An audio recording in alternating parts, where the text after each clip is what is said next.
My favorite map. 2 top layers.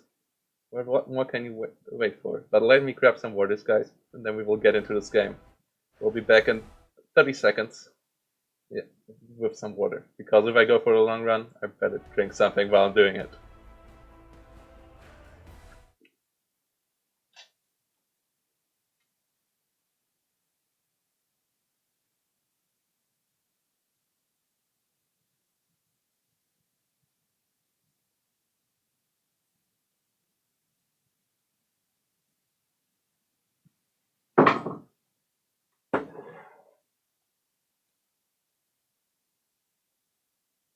Okay. So here we are again. And we are here with Gnef versus Mr. Robert. And Gnef on the blue side playing 25th Panzer Grenadier. Really cool deck. We haven't seen much of them yet in the league. Though I think they're really underrated. They were a late edition, so we're never getting too familiar with them, I think. That's an issue. Not being in the launch roster. And the other issue, or not being hot stuff like Viking or Falschermiga, Hermann Göring, who are looking like super hot with Storm Tigers or so. Because this division doesn't have anything special. But it has a good combination of the basic stuff. And on the left side, we have a Robert with the 84th Guard Stolkovi. Interesting that Gnef lets him play that. I wonder what his bans were for Haroshaya, because I think 84th is doing fine on this map. It's one of my favorite maps. Really like it that you have a lot of infantry combats on the sideline, and then, yeah, the boxes in the middle are just so nice. Boxes in the middle allow for really, really cool combat.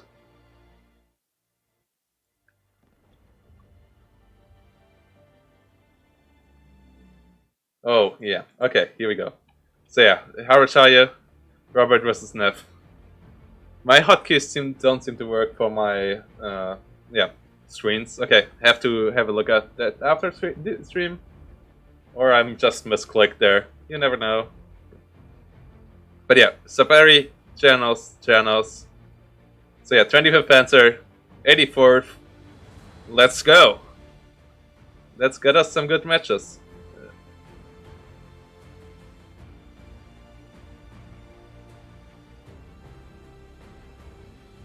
Let's speed up outside of the deployment phase. Let's get to the start of the game and see what we get there.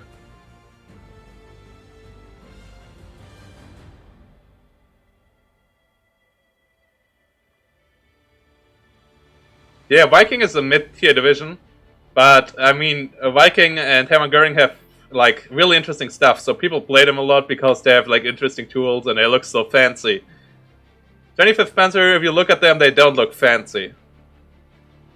And yeah, that's why you don't see them played. Also, they don't... you don't see... But that's also a favorable thing for them, because your opponent, if you play them, doesn't have a lot of practice against them either. So, if you practice them, it gives you a good heads up against your opponent, because you might not be too familiar how to play against them. Which I think might be an ace for Fruitlord, because I know he plays a lot with them. And yeah. So we have Herr Robert with his standard start of the Su-76. I think we saw that previously before already. And then we have Herr Robert going with an interesting setup in the south. What is going there out of all his infantry? Okay, there's not a tank. So there's an infantry unit or anti-tank unit going here, which is a really interesting position. Then I guess one anti-tank gun over here. And then yeah, some infantry into the town. Not too much though. Oh, actually, no, it's quite a lot.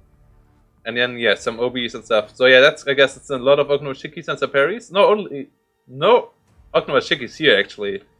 Is it all Ognoshikis in the south then? Yeah, so the Ognoshikis are all in the south and the north. It's just so many jeeps, guys.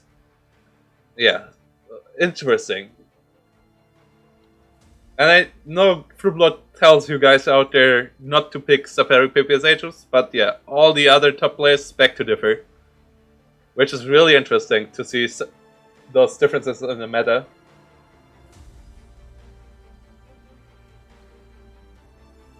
Well, the other thing fancy about them is the most amount of Panzer Grenadiers. And Panzer Grenadiers are the best infantry at the moment, maybe.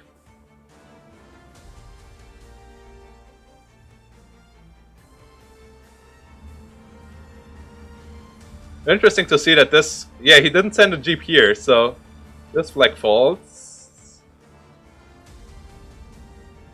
It was an interesting development in the front line in the middle. Good force unload with the 2-star here of the Su-76. Then we get an OB and an M42. So the ST comes at 50/10. I have to turn down my music. Ah, okay, that's why. I don't hear myself good enough. I think I was close to screaming there because, yeah, couldn't hear myself. Okay, now it should be better. Now, yeah, now I hear myself much better after turning off noise cancelling as well and turning on ambient sound. Okay, now I'm hot, guys. I'm really hard for today. Really looking forward for all these casts. Emmy going for the attack around. Not hitting perfectly though. And yeah, this combat over here is interesting. And yeah, Panzer Grenadiers are great. And yeah, this range is amazing for them. At 110 meter, they're one of the best infantry units. But yeah, if you get them to fall back, and you get them into, or if you get them into close quarter combat, they're not as hot. S2 coming in, and yeah, he killed the 250/10, so Gnef picks 250/8s in to reinforce instead. The infantry gun down here killed one of the 233s. Ooh. Does the ME get the Yak 1? That would be a big kill. But same the other way around, and with the ME not getting the run in the first place, well, might get hot. Good micro there by Gnef. Really something I like about him, his airplay. Ah, but a P3 coming in, and these guys are a bit faster. Yeah, 530 versus 465 kmh. And they have a lot of firepower, so your ME 410s have a rough time there. But if you bring in the second one and the Yak leaves the field, and you have like the 20mm, you might be able to do it.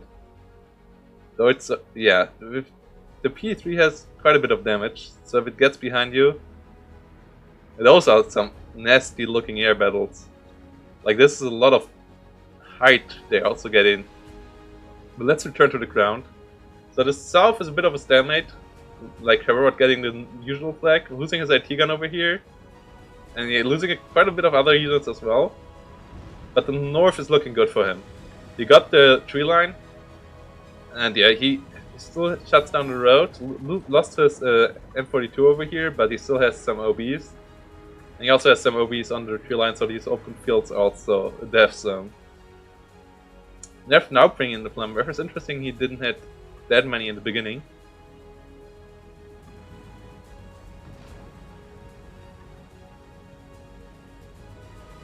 Yeah, he has to be careful with his Pack 38 because there's no infantry protecting it against the Saperis and the Ognos.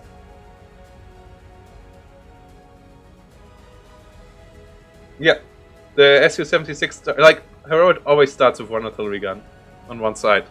Seems to be his favorite tactics. It's also, oh yeah, something I forgot to talk about, income. It's Vanguard for Gnef, so he actually has the advantage in A and C phase versus Maverick and B. Maverick for Heroic, which has a big advantage in B phase. So Heroic leading in A already is a good thing for him. A real good thing. Oh! Gnef pulling out the real big guns here. Wait, what did he saw here? I think he missed the trail. I think he had a look, he watched out for the Su-76 trail, but he missed the position because, yeah, that's not where this Su-76 is. Oh, that's a big mistake. Bringing in such an expensive gun and then it only has 18 shells.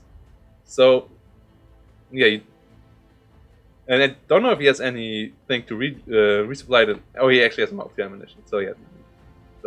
Don't listen to me. But yeah, still, his artillery takes a lot of time to reload. It's a lot of points. It's 165 just for the gun, plus another 24. So it's 185 points in A phase. So it's more than 1 minute of income, even for a Vanguard deck. Just to bring in this artillery gun that fires totally into nothing. That's a big mistake. And yeah, Heroic instead bought a lot of planes, and they do much more.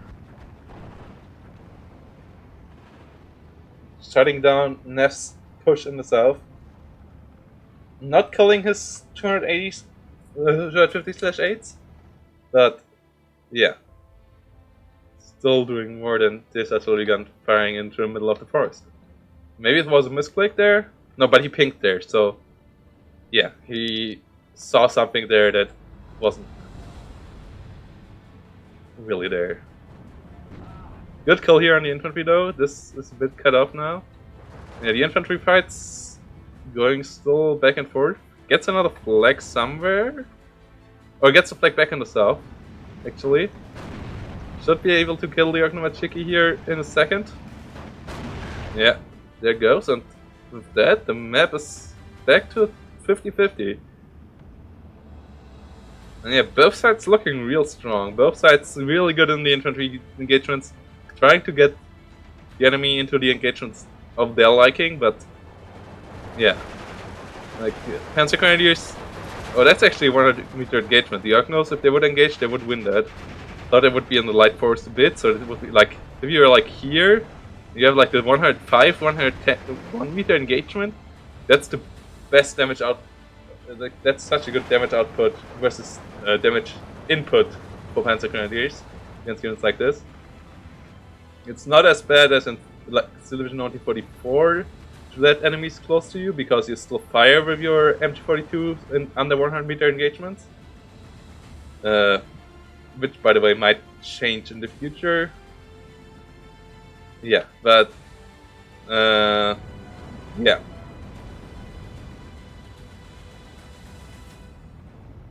Like, but yeah, that's like that's something some people tried to talk about in Legion. Some people brought it up that SDKF's Panzer Grenadiers are a bit too strong. We have to see what Eugen's reaction is to it. MP44 Stoßtruppen coming in. Those are great units as well, especially for engagements like this. So Gnef really reinforcing a lot into the north, but it paid off so far. And now, oh, is he just on? What? Did he saw that actually? Is that a no? That's just a fire at will, right? Bringing such an expensive artillery gun in and then just using it with fire at will is a bit of a waste, guys. Like, yeah, these auto commands take a bit of micro away, but such big guns you still should micro, especially in the 1v1. And this, okay, these enemy just coming for the strife. Okay, good. There to turn off the bombs, because the bombs would have pinned his own units and would have been a bit of a waste there. Now her Robert coming in with his own bomb strike, so yeah, both not having a big answer for the airplay of the other side yet.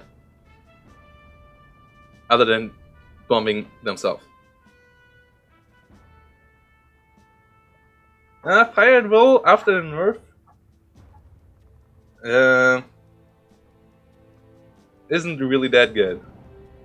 CB is okay, but fire at will takes off in aim. Like the aim nerf actually was quite a big one for it in 1v1.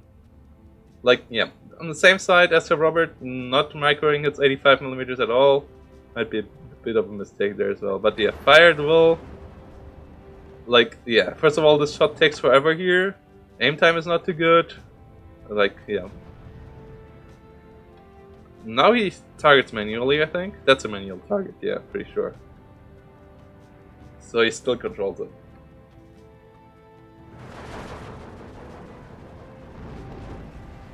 Maybe 410. Like, if you don't have the micro fire at will, like with smaller guns, it's fine. But with a gun like this, that is a big investment, and that where every shell should hit a good target, I'm not too big of a fan of fire at all.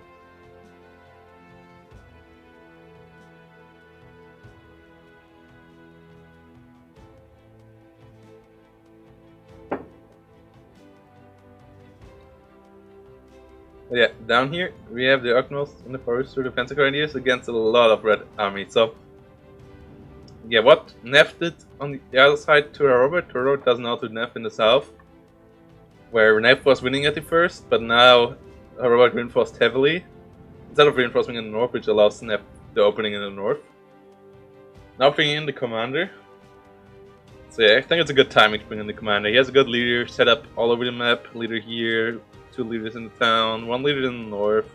I think he might actually be able to get a good line of command in here. So he should lose this one, yeah. The Safari rocks moving in. Those are in for a bad time.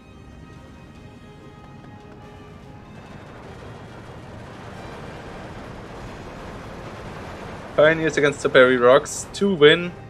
But yeah, against Gaia DP and Safari rocks, they lose, especially if they're in light cover. So yeah, Robert waits for that. And yeah, engages now at 110 meters or something, and that's like just so ugly. These pioneers just get annihilated. Gnef microing them now, but now he's moving. And moving gives you an extra damage, like malus. You're taking more damage if you're moving. So if you move into 4 DP rifles plus a lot of SVTs, that's not a good thing to do. And even if you get into a 100 meter range, you're still moving. So at that point, it's even worse, because then it's also the PPSH is opening fire at you. Even if it's just for a split second, that deals so much damage. So this push goes really well for Robert. Overwhelming a lot. Killing the plane here, I think. That we're pretty sure that was a ME. Yeah, that. Or might have been the Black Feeling actually, killing a Yak 1 there. Not too sure, but anyways, Robert winning the south. That's the important thing to take away from this. And the artillery firing all over the map. I guess it's what's cool there. Yeah, that's. Like if you do it at fire at will, at least bring it in the middle. Don't bring it in on the side. At least bring it somewhere in where it doesn't have to fire over the whole map.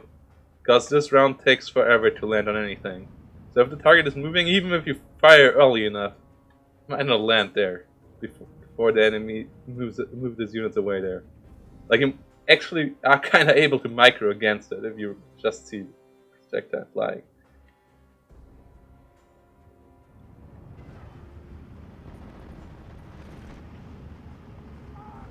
Safari rocks being low on health here though, so yeah. But it's a lot of infantry, it's a lot of reinforcements.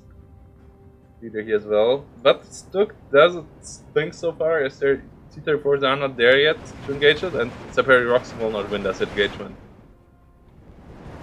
I don't know if you want to be in a Stuk that gets shot at with a flamethrower, because the metal will get pretty hot, I guess. And yeah, you might choke in there because of the air taking away. And I guess there's some points where this can like also get into the motor or something. But they survive for now. And they usually win that engagement. And yeah, now he gets pioneers, so Gnef trying to bring it back there. But as he reinforces the south, his whole northern engagement got absolutely wrecked by T-34s and Guardia DPs. And I guess he got out of the first piecemeal from what I saw over the map, and getting out of the first forward piecemeal against Guardia DPs with like 3 of them with 6 DPs firing at you. Not a good time for being a German soldier there. Like overall, 1944 is not a good time to be a German soldier, but that special situation is an even worse time than the average. SDKFZ 7/10 opening fire up on the P3 might get a kill there. Should get the kill actually. Yeah, gets the kill on the P3. IL-2 coming in. Don't know on what. Bit of a waste there, I think, against what is on the field. I guess he wanted it for the Stuk in the south. Because everything else is just a bit wasted on. And now the big boys come out for Robert. It's B-Face. He has 180 points of income. So yeah, that's where you can afford these IS-2 babies. 1 per minute.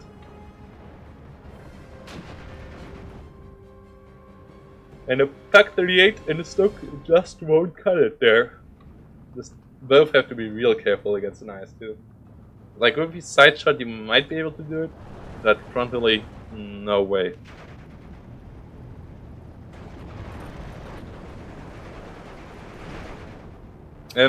Kissing?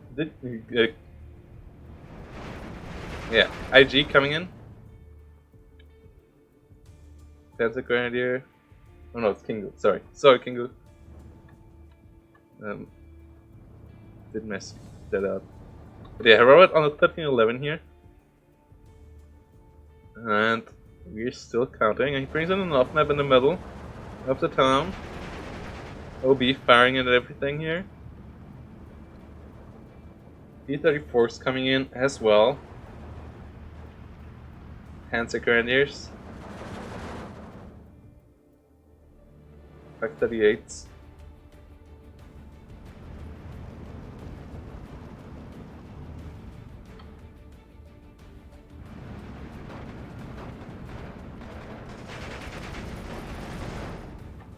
Yeah, this is a really good match. But I think Herr Robert has it. With the off map now, with also winning the town, with 2 IS-2s on the map. Like, yeah, 25th Panzer is... I think he actually... I'm pretty sure Gnef did the counter pick here, because they have Pack 43s. They are pretty okay with dealing with IS-2s. I think they also have Ju-87 or 88 cluster bombers. But still, you're in for a rough time if there's IS-2s on the map. Especially if there's already a bit of an AA setup. Anyways. And you're already behind an infantry play a bit. Yeah, the next off map will be ugly. The Panzer Grenadiers being out of position. Or being pushed back. Pack 38 coming in, that's a good choice against T-34. Hopefully it unloads. Yeah, it does.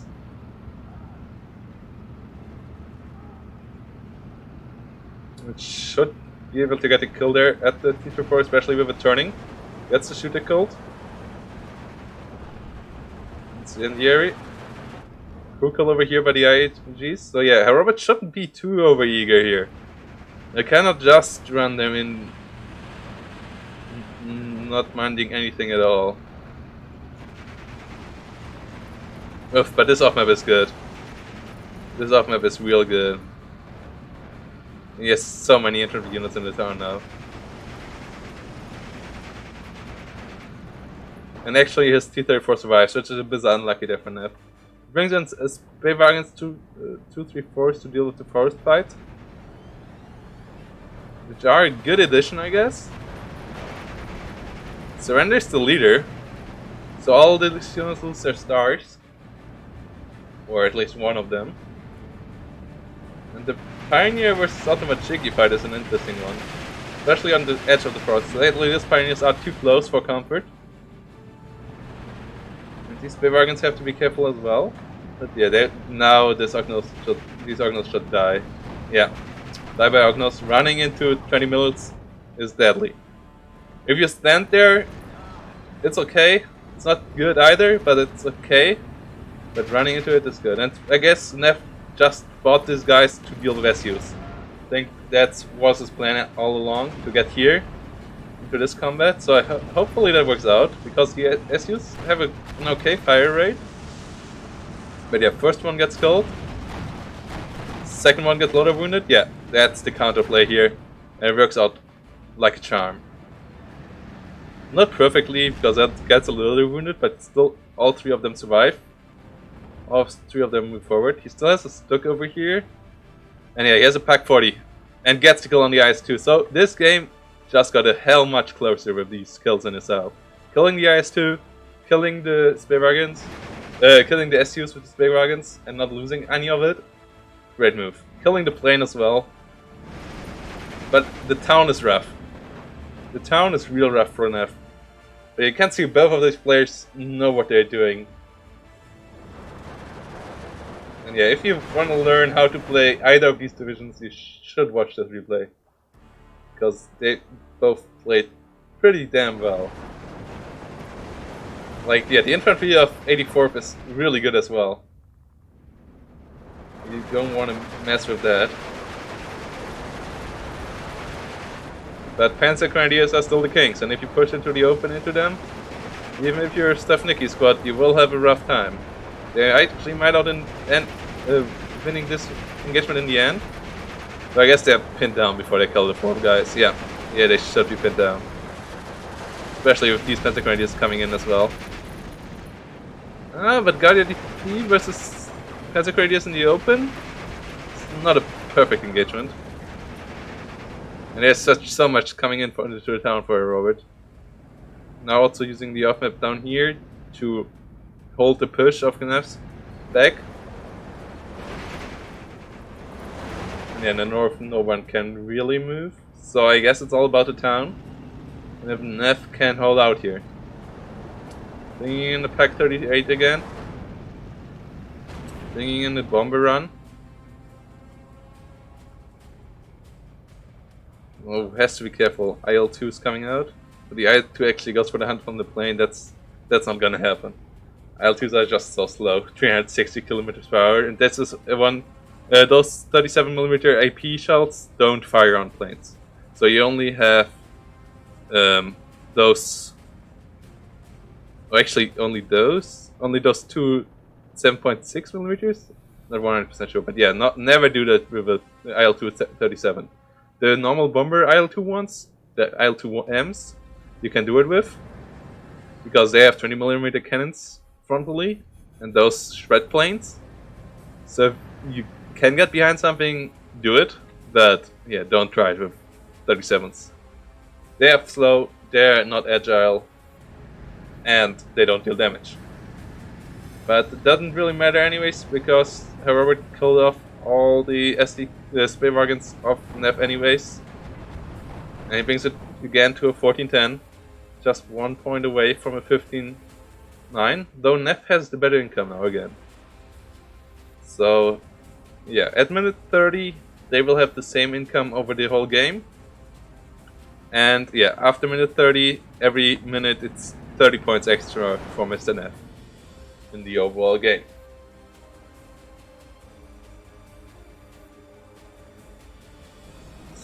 Stuck dying here to the 85mm as together with the spray wagons. That's a bit too far of a push of Gnef. He knew about it, but I guess he saw it. He didn't knew, otherwise he wouldn't have pushed there. But yeah, he saw it previously. He actually artillery fired it, so bit of a mess up there, and I think that pretty much threw away his advantage he had in the south. Losing the Stuck, losing one of the spray wagons, and now he has to deal with T-34s again without the Stuck. And yeah, his infantry department down here is not too hot either. And the town is still looking real rough. Only 3 Ersatztruppen and 2 Panzer Grenadiers holding against a nice... Oh, you got the bailout. Another good Pack 43 usage. That's why you play 25th against 84th. But overall, it's still not looking hot. With all these infantry units, even 4 more Guardias coming in. He brings in more Panzer Grenadiers, but he doesn't have anything to deal with the T-34s effectively. Which I think is the biggest issue here. Yeah, he can deal with the IS-2s, but he cannot deal with the T-34s. It's a shame, because the spray wagons don't cut it there. And I'm pretty sure this game is going down at the moment for Gnef. And I don't really see how he possibly could come back here. Tries to... he might win the engagement in the north. Has to be careful with his Stuck though. Don't want to get side-shotted by the Guardia DPs. When one of them... this one actually doesn't have line of sight, so it's only frontal shots now. Which is good.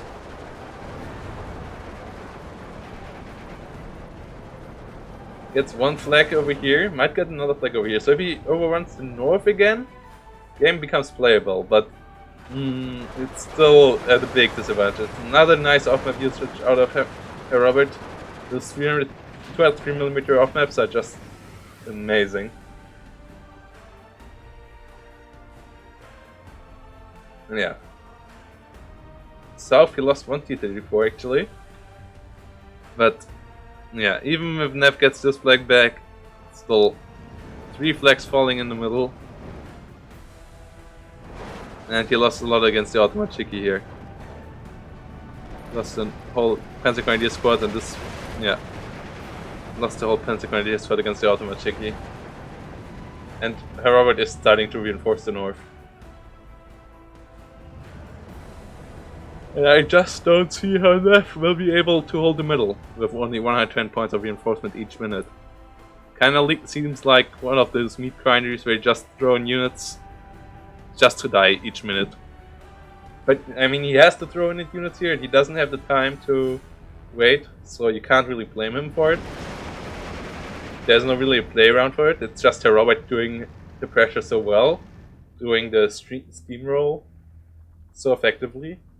Which is why Vanguard, even though, or Maverick, even though balanced overall, can play defensively and like after minute 25 has better income, can still lose pretty easily against Maverick just by getting steamrolled. Even if it gets to a longer game, just by Maverick having better KD because it always gets the composition at once against only one unit compositions of the balanced player. Here it's Vanguard versus Maverick, but it works out kind of similar. Only that Gnef even has less points now to build the composition he wants. And yeah, Robert's off-map usage in this game is just on par. I think it was a bit misplaced earlier against Gonzo in like his first game of the league. But yeah, this time it's all 100% on point.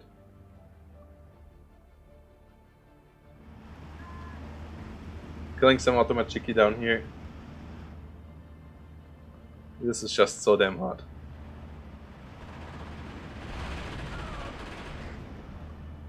But yeah, this is just so good 84th play. And another good show why this division gets banned. That's not the IL-2s, guys. The IL-2s are the point of it. But yeah, the infantry department, the off-maps, the artillery. Well, the artillery is not too hot. The plane tab, which is also pretty solid. It's just such a hard division to play against. And then you get IL-2s on top. IS-2s on top.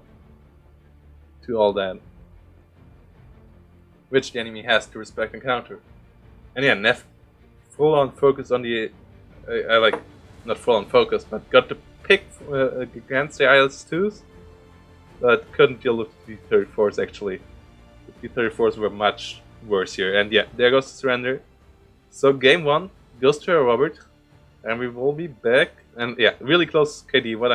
But Robert just meat grinding his way forward there. And having the bit better income for the first couple of minutes. And getting the bit better KD was enough there in the end. Thing major. Good T-34 over here. Yeah, the T-34s are the kill heroes because they just outclass the armored cars out of 35th Panzer Grenadier. So yeah, we'll be back with game number 2 in a minute. And yeah, hope you stay till then. We'll go into a short ad break.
So guys, we are back for game number 1, and we moved to Chibutsny for it, with a crazy 1v1 scenario here. Between two divisions we don't see too often play against each other. We see them from time to time. They're both good divisions, but you don't see them too often, and especially not against each other. Like, you see them relatively often, but you don't see them too often against each other. With Herr Robert on the right side in blue, playing as 20th Panzer, and Gnef on the left side playing as the 2nd French tank division. Second clean day. Yeah, I don't know how to pronounce the 2 in French, or the 2nd. So I just say 2nd clean day. Or 2nd. I just put an E in the end, because there's an E behind the 2nd, the 2, right? So it must be 2nd. That's French, right? Put an E in the end and it's French. That's how it works. So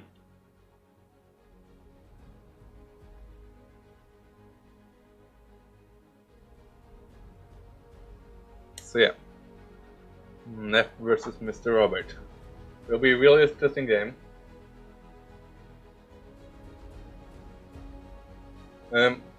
Shoot money, I'm not playing. I'm casting games. Yeah, I played 78 a bit on stream. I don't think we will see any games of 78 in the streams, in the casts, because everyone just bans them. I can tell you why they are so strong, though. I will cast the league games for now. Have to I change the title actually. Gnef versus Robert. So 78 is strong because they have the best infantry tab of the Germans, with so many MP44s, and with not Jaegers. What is their long range infantry called again? Not Grenadiers, not Jaegers, Schützen. With Schützen being really strong long range infantry and the MP44 for short range. Then they have a really good artillery and a really good AA tab. And then they can deal with every tank. Stooks are just solid tanks, and their anti-tank tab is just dealing with everything. You can, no matter what comes at you, you can deal with it. So the enemy can't really counter your infantry tab with tanks, because you can deal with all the tanks. Vincent, in what game did he play 78? Yeah, Schützen are great. So yeah, but we will cast this game between Mr. Gnef and Mr. Robert, 2 of the best. Duke Money, if you are interested in the league, you can find all the information down below in the description of the channel. These players are from Division 1, which is the highest skill level. It's kind of operating like a European football league. Like Division 1, the best players, Division 2, the good players, it's like really experienced players still, and then there's the newer players, which are a lot of them already get good as well in Division 3 and 4. Like, yeah, but this way you always have fair matchups. You don't play against the best guys all the time, but rather against guys of your skill level, and that is much more pleasant experience, I think, for everyone.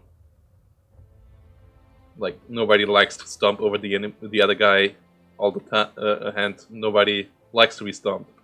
So, well, like, I guess sometimes you like stomping someone, but doing it too often it gets rather dull. And you rather like to stomp someone who's on your skill level, because that happens from time to time as well. But yeah, stomping noobs ain't fun. And that's what the league is for, so that you can try to stomp people of your skill level.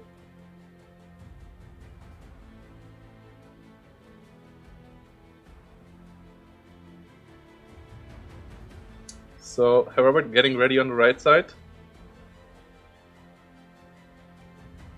Oh boy, we are in for a long game.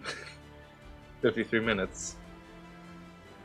And yeah, Herr Robert, the same income again. Gnef with Vanguard. Herr Robert with Maverick. Pack 40s.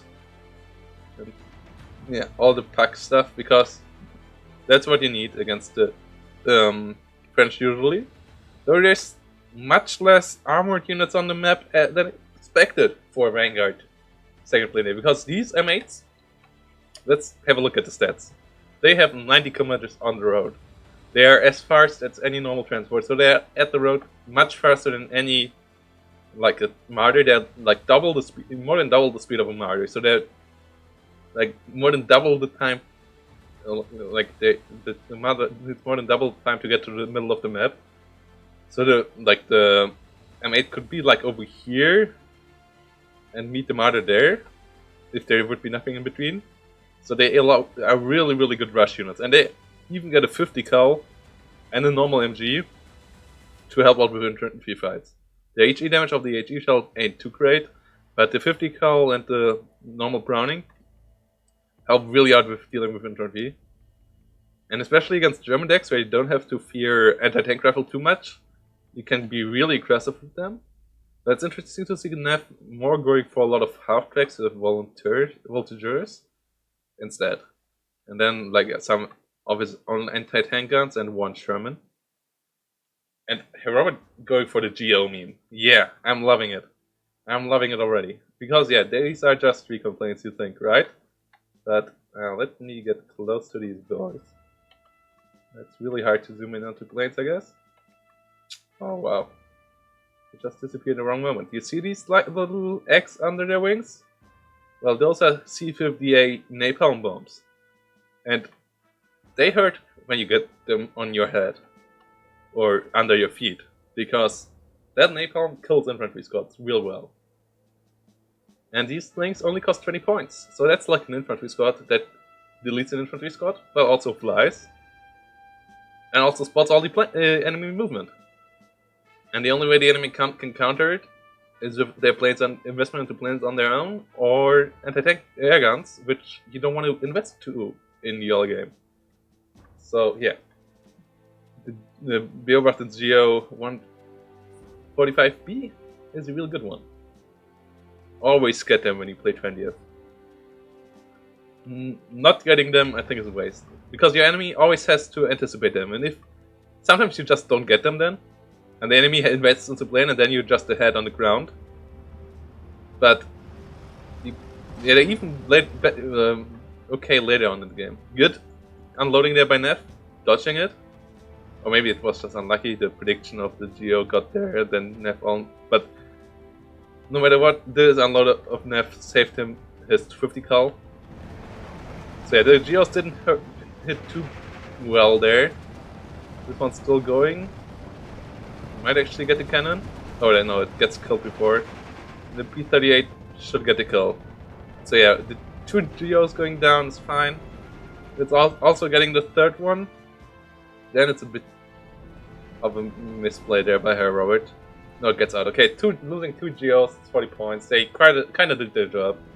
Forced out a plane that Herr I don't think wanted that early on. He still uses it. It's at least not a solely fighter plane, but a P-38J with rockets, so it was still of use on the rest of the map as well, but still something Gnef didn't want to invest in too early, usually. Robert having his Pack 40 over here, and yeah, Gnef, both sides engaging heavily all over the map, both sides taking quite some losses. IG over here, engaging the 50 cal over here. Yeah, and that has to be careful. I think it's going down soon. Consequently, over here getting shot on by with his 50 cal instead. Yeah, the IG wins that engagement. And the Geo comes back in, and the rocket plane shouldn't have reloaded just yet. So he has to buy another plane if he wants to deal with it.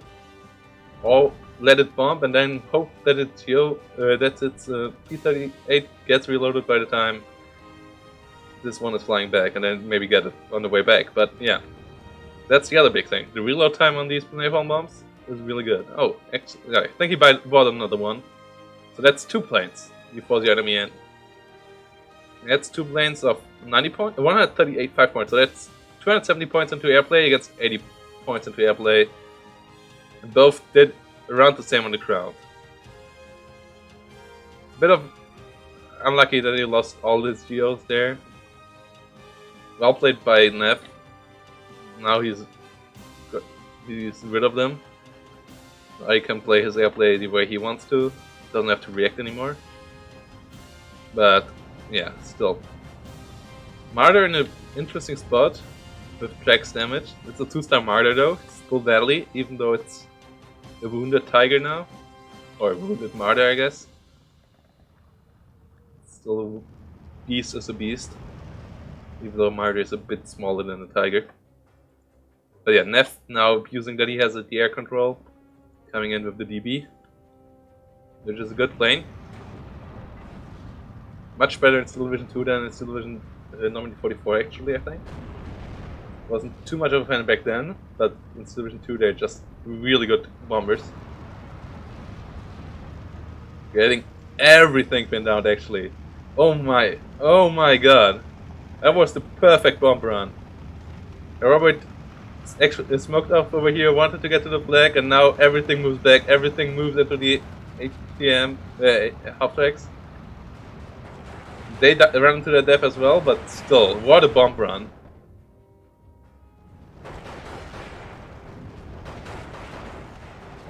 Such bomb runs you don't see too often. That was amazing, guys.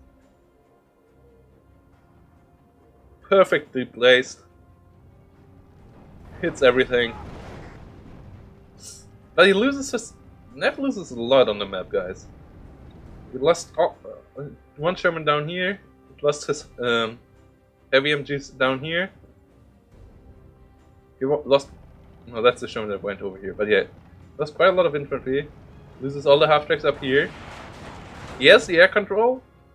And yeah, killing half of the infantry up here makes it a lot easier to clean up house afterwards.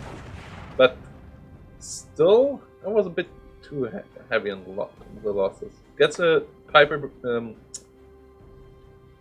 artillery observer plane and the P-38s, two P-38s, but one of them already gets shot down. The second one might get shot down as well. That would be, oh my, yeah.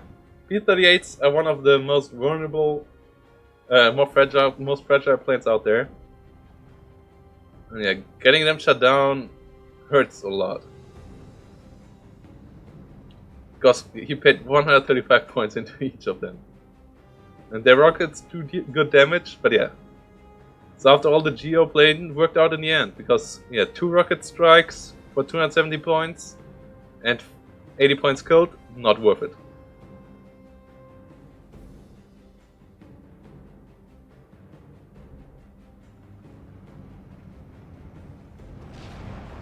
Yeah, you always have to be careful if you play against 20.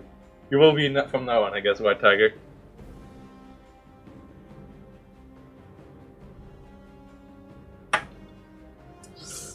Ooh, he might lose this Piper plane as well. Gnef in a bit of a struggle here.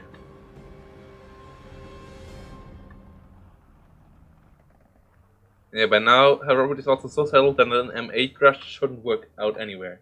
And he brings out a big boy. The big Josef. The big boy to Stalin. Putting the national in front of the socialist.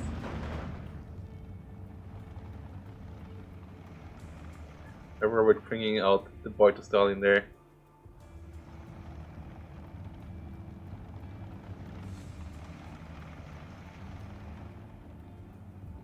Subpers moving in the south. And yeah, that should work out, I guess. Subpers should get the southern hill, but he cannot push in any further. So yeah, at least he cleans out the forest, but it's just good, I guess. Especially with the half-track moving up, good micro there. Moving that a bit closer as well. But good positioning out of Robert on his infantry also, mostly. This is a good setup. Yeah, really shutting down a lot of the infantry movement in there. Together with his flames, the flame weapers, the flamethrowers. not a German unit. Le Flammenwerfer. But he loses time. He loses still a lot of units over here. Don't know why Gnef moved more and more stuff into this Flak 41. He knew it was there. Now there's a Stalin, the Flak 41, and the Flak 40. Everything moving in here, no matter if armored or unarmored, just dies. So I wish he wouldn't do that. At least he has the mortar. Oh no. Oh, that's unlucky. Well, shouldn't get the pin on the DP, so the DP might get the kill. Yeah. The mortar, these mortars are amazing. That's another reason why Second Linde is a really good deck. Yeah, DP is good against infantry for pinning infantry, not so good against other targets. This one is this. The one with big bombs is good against targets like this, but yeah, the Flak 41 isn't that yet. Let's see if the mortar can kill it in the end. Has to be careful though that the Void Stalin doesn't get too close. Ooh. Gnef losing another important unit with this Sherman over here. Now the Martyr comes up. Hopefully his M8 gets the first shot off. It's close. Oh, gets the first shot off, but still gets the bailout. Ah, that's unlucky. And now the M8 spam comes. I think the south is the only point where it might be somewhat successful, as this M42 is not in the right spot. This M42 would be in a better spot. This would be shut down really easily as well, with the IGs and the and another IG coming up. But as it is, this might actually be successful. I don't know why he doesn't bring any Shermans with it. Brings in a Shard to deal with the Stalin, I guess. That's the Normandy 44 strategy, guys. Bringing in because in Normandy 44 the Sherman 76 was the answer to every big boy, because you could outplay them easily with their aim time advantage, with all the hedgerow edges. And still in Normandy 44, sadly, it doesn't work as like that anymore. I don't know how many King Tigers I killed with these boys, but it was a lot. And I think I only killed one so far in Division 2. I mean, the number of King Tiger divisions got halved as well, so a bit harder to do it. Plus the overall amount of divisions got up a bit, I think, as well. But yeah, still much harder to kill big boys in Division 2 with the long range engagements, with the accuracy levels we have. Yeah, the M8 rush I think is still the hope for Gnef here. Like, I'm pretty sure it will not win the game, but it might force Heroic into positions he doesn't want to be in, and then allow Gnef to come back from there. Like, it needs more than this to win the game overall, but it might be a good start for a comeback here, because at the moment I really don't like Gnef's position. Stalin, Flak 41, Pack 40, 5 T-34s against what? A couple of Shermans that slowly but surely are dying, some Voltigeurs which are not the best infantry, and a couple of half-tracks, but even the amount of half-tracks is really low.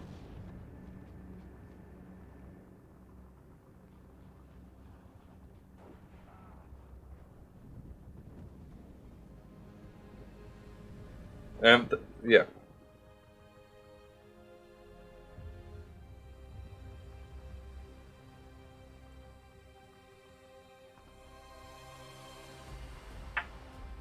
So yeah, M8's engaging over here. They at least force a couple of Panzer IVs. They kill a lot of IGs. Against Flak 41 they will have a hard time, but they actually might be able to surrender it. They surrendered before the Panzer IVs come in. That would be the best thing Gnef can hope for. Has to be careful to not get them surrounded though. This is really just a small territory they're still connected with. Moves them back now. But they did a good job. They forced their Robert to invest into the south now and maybe take a bit of pressure, a bit of micro away from the north. Which might actually allow some flanking moves. Good position for the 76s. Onto the T-34s here. That engagement they should win. every day. As the T-34s can't really penetrate them, but they can penetrate the T-34s, and they have good accuracy, good fire rate. Well, actually, fire rate is the normal one. But they have also the accuracy is not as I expected, but yeah, they have a good aim time. At least that they got for them. Doesn't get a kill, that's unlucky. And neither does the side-shotting T-30 Sherman over here. Now it doesn't side-shot anymore. Oh, that's a bit of an overkill, bringing in the 220mm off-map for a lonely Voltageer squad, but he doesn't know about that. And yeah, M8's getting even deeper. And with the bomb run, that might work out. Oof. Does he have the fighters? He doesn't have any. Howard pulling back. Oh. Oh, yes. Yeah, he forgot to turn on the back off Winchester. So these go out, even though they shouldn't do it. Like they're not supposed to. And the M8's going for the back line Hail Mary. Oof. Ooh, they get both out! Yeah, M8s are just such mobile bastards. They get a better aim time. Great micro. Great micro out of Gnef here. These M8s are doing such a great job. Side damage here. Guys, if you want to learn anything about micro, look at these. Use these two little bastards. That was amazing.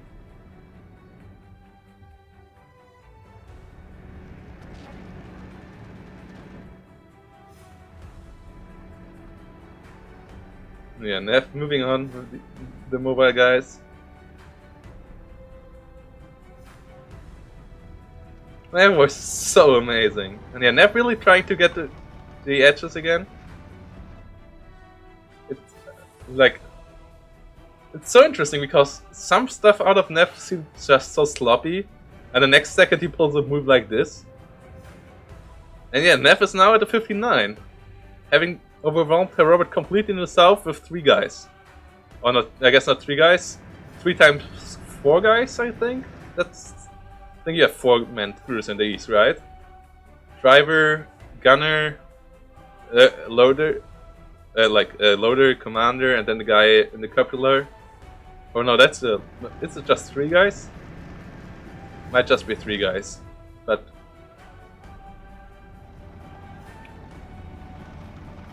don't know if they use a normal 4-man tank crew for it.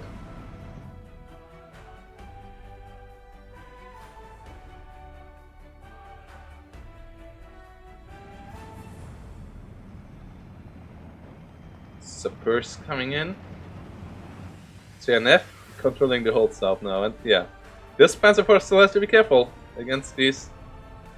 You just saw them doing great stuff. Yeah, these cannot deal with the M8s, so if you lose this Panzer IV, these M8s will be even more annoying. Or even longer. And that gives Gnef the time to flank into the south without any armored support. His tanks get absolutely decimated. Lost 1 char over here to a Pak 40, I guess. Lost all his T-34s over here. Great usage of off-metal of Herr Robert. But the M8 push into the south, overwhelming the IGs, overwhelming the Panzer Force, overwhelming the Flak 41, was just so good. Oof, does he kill them all? Nice lined up shot there. J87 getting the triple kill. I mean, it's still just 15 points dead, right? That's 5 points half track, yeah. So it's still just 15 points with a 120 point planes, but it was important units to kill. So it was still worth it in the end, I think. Just for the timing. I guess maybe calling in a tank would have done the same, but Panzer IVs are slow.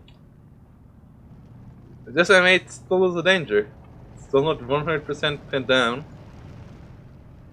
Ah, but it should die here. Yeah, that's the end of the heroes.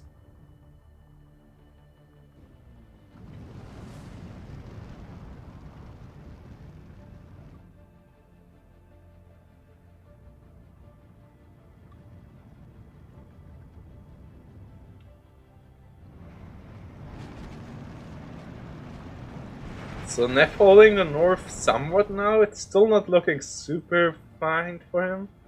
Oh, no, what? It looks fine for him actually. He killed the IS-2. I guess the 76ers did it in the end. Pretty sure that must have been a 76 shot. And with that, actually this looks totally winnable here again. There's no more off maps. That's the last off map for Robert. Yes, 3 76s that should be able to deal with the 54s. The only thing he has to be careful about is these anti-tank guns. And he has the tools to deal with these as well. In the form of these artillery pieces. Brings in some M8s, I guess, to just tank the shots first. Showing him where the AT pieces are. Maybe strafing them with the 50 cals as well. And then just move in there with the Sherman train. One of the trademarks of any Allied armored deck since Normandy 44. This M8 got a bit over eager to get go, but he at least knows now where the Pack 40 is, I guess. Should be dead. Yeah.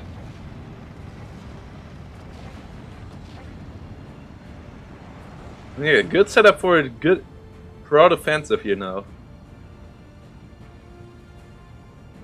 Moves the Elite Nueve into the off map. That was a bit of a mistake. Luckily doesn't lose them.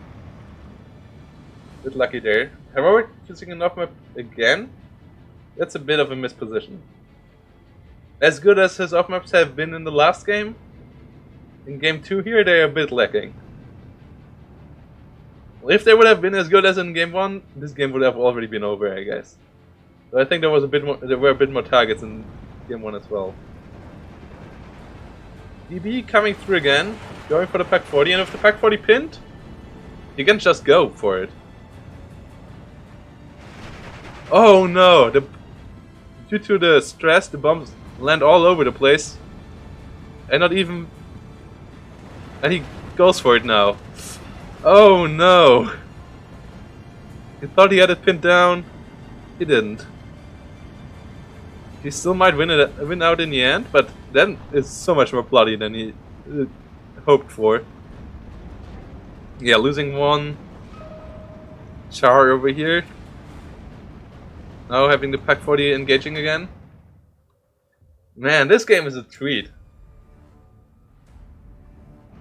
Like, this bomb spread was the worst I've ever seen. Like, all around, not one bump even slightly pinning the Pack 40 down. There was not even a red bar above it afterwards. And the Pack 40 did its job. Crew killing here, another char here. M42 killing the M8s. Oh my goodness. So that leaves only one fully operational Sherman and a half operational char Sherman left on the field. Like, no, both have chars. One 76 and one normal Sherman.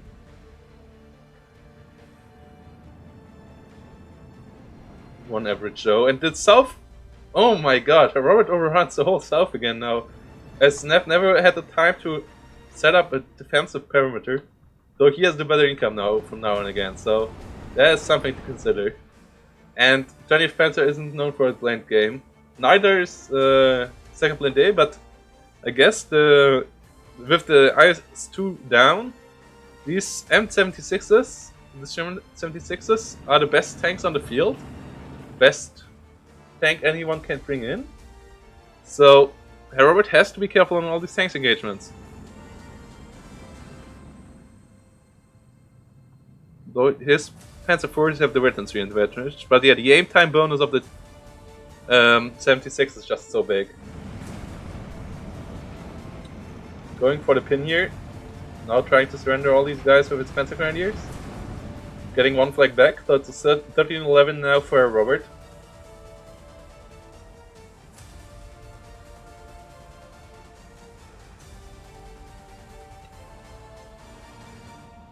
And yeah, Herr Robert now pushing on with all his boys in the south.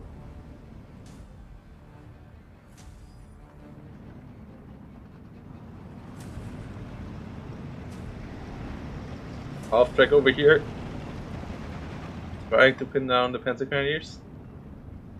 Should be able to.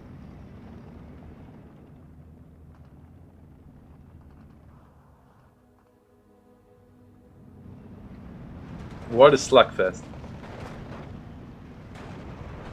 Sappers against Stoßtruppen and Flammenwerfer.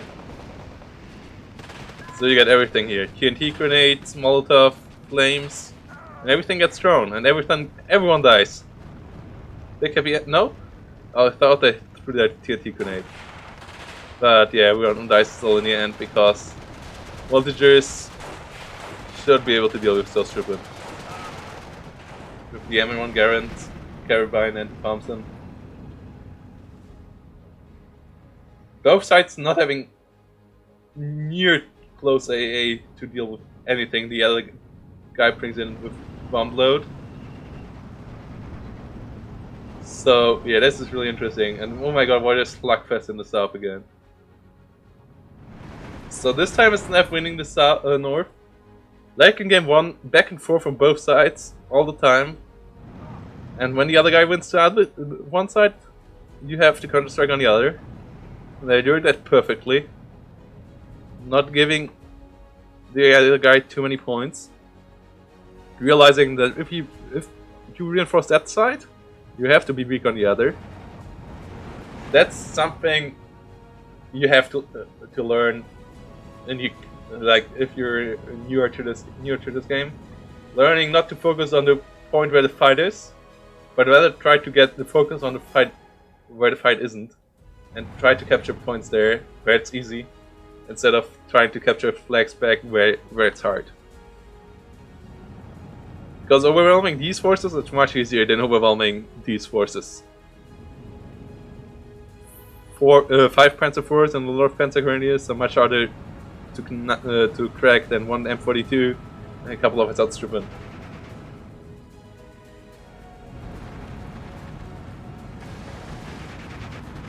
Yeah, Gnef going to the 1410 again. What a back and forth. EB coming in. Oh my god. Oh no! Oh no! Oh! Oh, that was bad! Oh my god, was that bad? That's 2 Sherman 76s and a normal Sherman. It's like using 3 half-tracks is fine, but losing 3 tanks in one run to 1D5. Oh my god! And that's actually no, that's okay. Doesn't set D5. I thought it also has the gun pods. Doesn't. Well, at least has bomber stun a lot of the tanks, so Heroic cannot fully counterattack instantly. But oh my, that hurts. Oh. Well, at least this shark tries to get revenge. Should be able to deal with the T-34. How did that happen? How is that Herr Roberts? Wait, how? How do they not capture it back? It's because it's no, it's not even 100-meter range. I thought it must be in 100-meter range. Did he just bump his?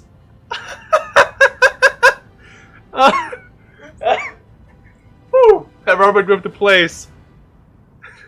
So, Herr Robert captured the supply truck with the Ersatztruppen, and to not let it fall back into enemy hands, he bombed it with his own bomber, which sadly got shut down. But this keeps this 76 out of the game, and yeah, he doesn't want to have any more 76s on the map, and shouldn't be too many left in a Vanguard deck. Because I think they came all in B phase, and they don't have the best availability in game. Oof, and this one shows side armor. Oh no! Another 76 going down, though at least the JU goes down as well. But yeah, you remember me saying the 76s are the best tanks on the board? Well, if you lose them all to Bomb Run and to M42, and you let Ersatztruppen capture supply trucks trying to repair one, they're not that good anymore, it seems.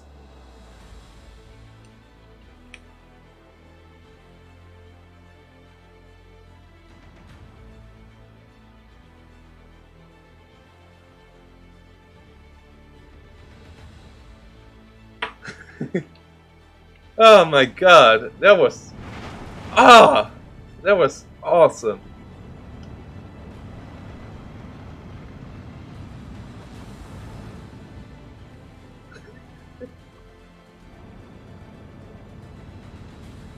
Oof. But Gnef still is in the game because he has the full air control now. There's no AA left. Herr brings one more in, one more Black 41. Gnef has the income advantage and he still has a lot of Sherman. And Sherman still should. Like, they still can do it.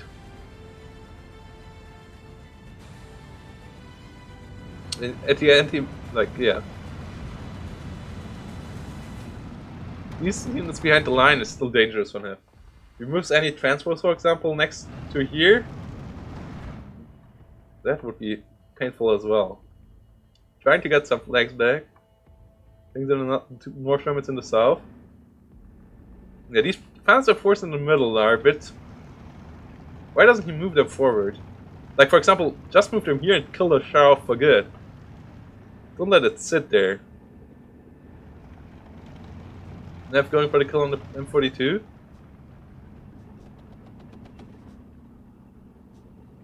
Oh my god. That was a... this game is great, guys. Having such a blast. M8 plus Sherman. Should do the job against Panzer IV. So you never know.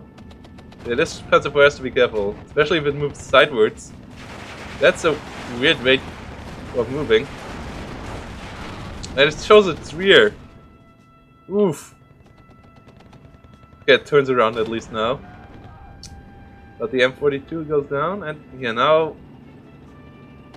yeah, it engages the M8. And even if it kills the M8, still might go down to the Sherman afterwards. Gets loader wounded. So yeah, there goes the Panzer IV, and that's Panzer IV for the south. Now trying to move the way to... yeah, should be able to get out of the bomb. Yeah. Good move there again by Gnef. Good micro. Brings in some voltageers. And yeah, Ostruppen should lose that engagement. But yeah, really lack of usage out of these Panzer IVs in the middle. At least he kills it off now.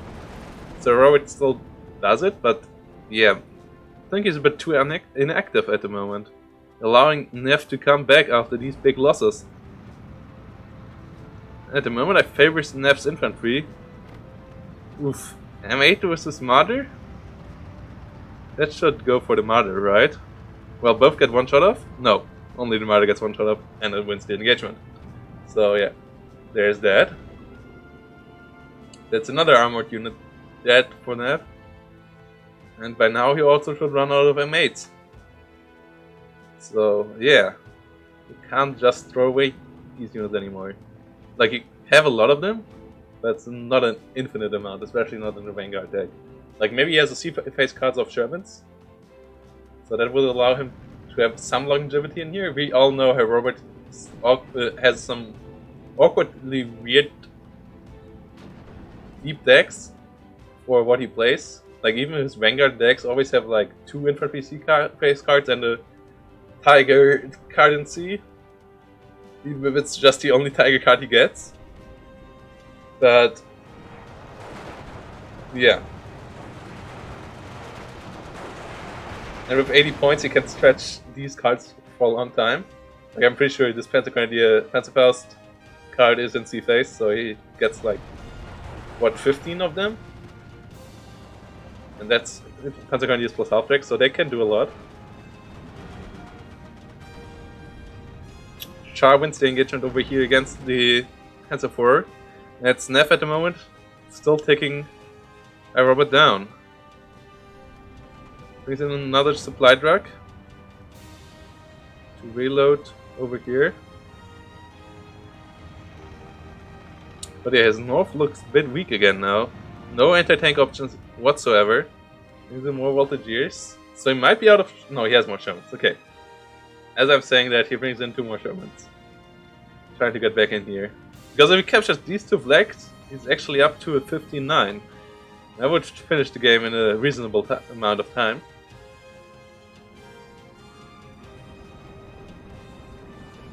Bofors gun being used as an anti-infantry gun. That's really good at that job. Helping to deal with these Panzer Grenadiers. Yeah, these Panzer Grenadiers are toast.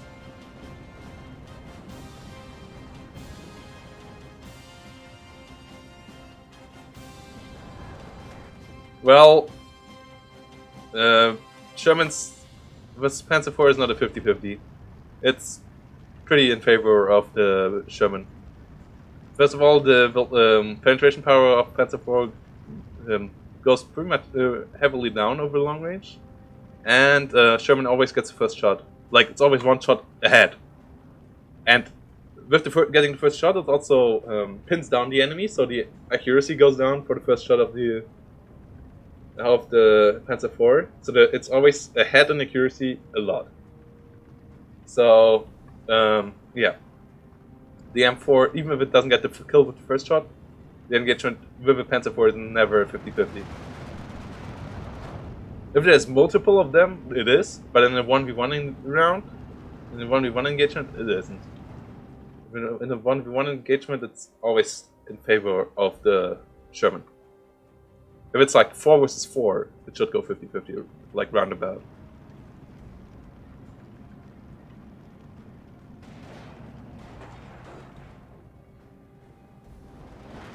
Voltigeurs in the south engaging.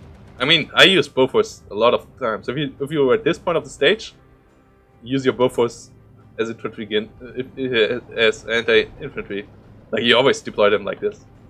But yeah, it does a good job there. It does a lot of damage against infantry. Nimrods as breakthrough tanks, I'm not too sure about because they're pretty slow. But yeah, like, they're good against everything if they get in range. Like, they're doing well with infantry and stuff, but yeah. So let's see how this goes. So you see the stress out bar on the Panzer IV is just so much higher because the Sherman got the first shot. Now the Panzer IV gets actually the bailout though. Gets the shooter knocked out. 2 more Shermans coming in. So yeah, Smarter getting the kill over here.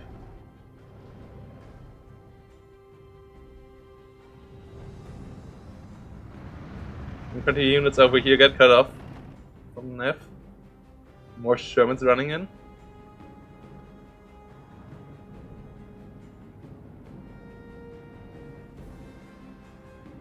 Sherman down here, engaging.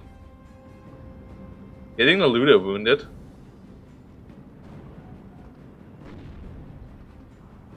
Second Panzer IV comes over around the corner though.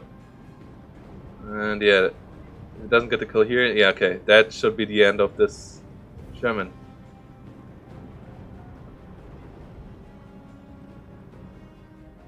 That would be lucky if he gets the 2 versus 1 here. But yeah, no, it doesn't look like it. But with air support you might. Though they should not have the pin power. Yeah, another Sherman gets killed over here. So yeah, no, Herr Robert actually wins most of these tanks engagements. Oh, unlucky to lose this P4 just before the Sherman dies. But in the last couple of minutes, nearly all of the engagements went to Herr Robert's favor there. But the infantry fight still went pretty well for Gnef. So that's why he's back in here, capturing these 2 flags. But these Voltigeurs get forced back by the Panzer Grenadiers. And the Bofors isn't there to help them this time. So they might just get surrendered here.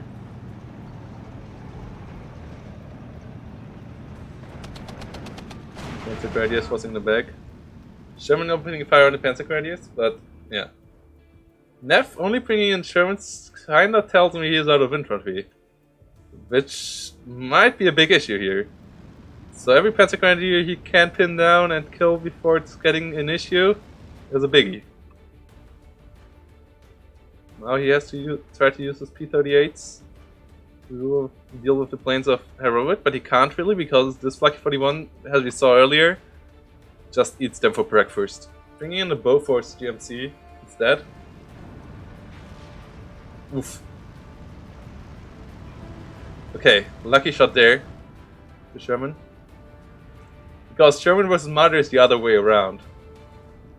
It's a 50-50 on paper, except for the aim time.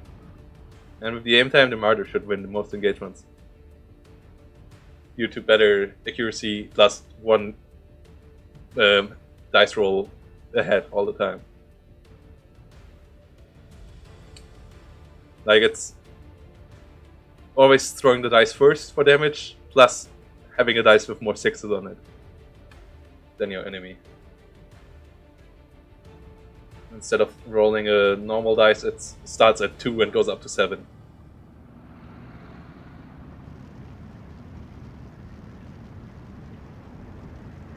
Martyr over here, engaging.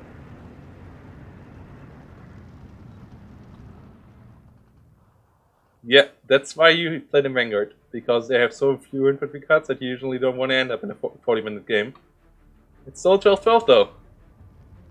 And all these Germans slowly but surely grind down the armored forces of Herr down. He has still 2-star martyrs though. Yeah, those guys are dangerous. So dangerous. He still has more spies, Germans.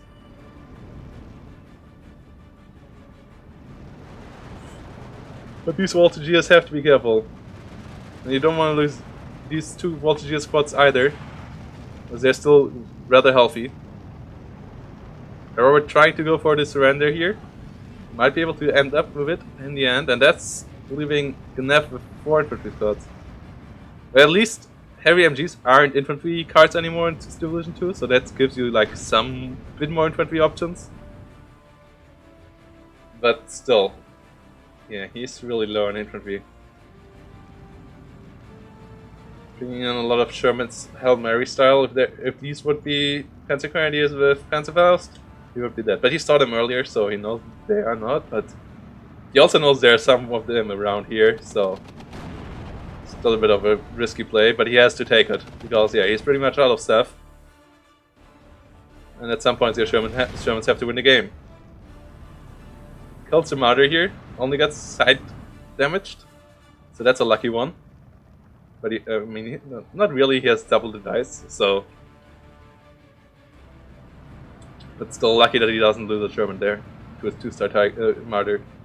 Because Martyrs already start with a good base accuracy of 55. And they get quite a bit more with 2 stars.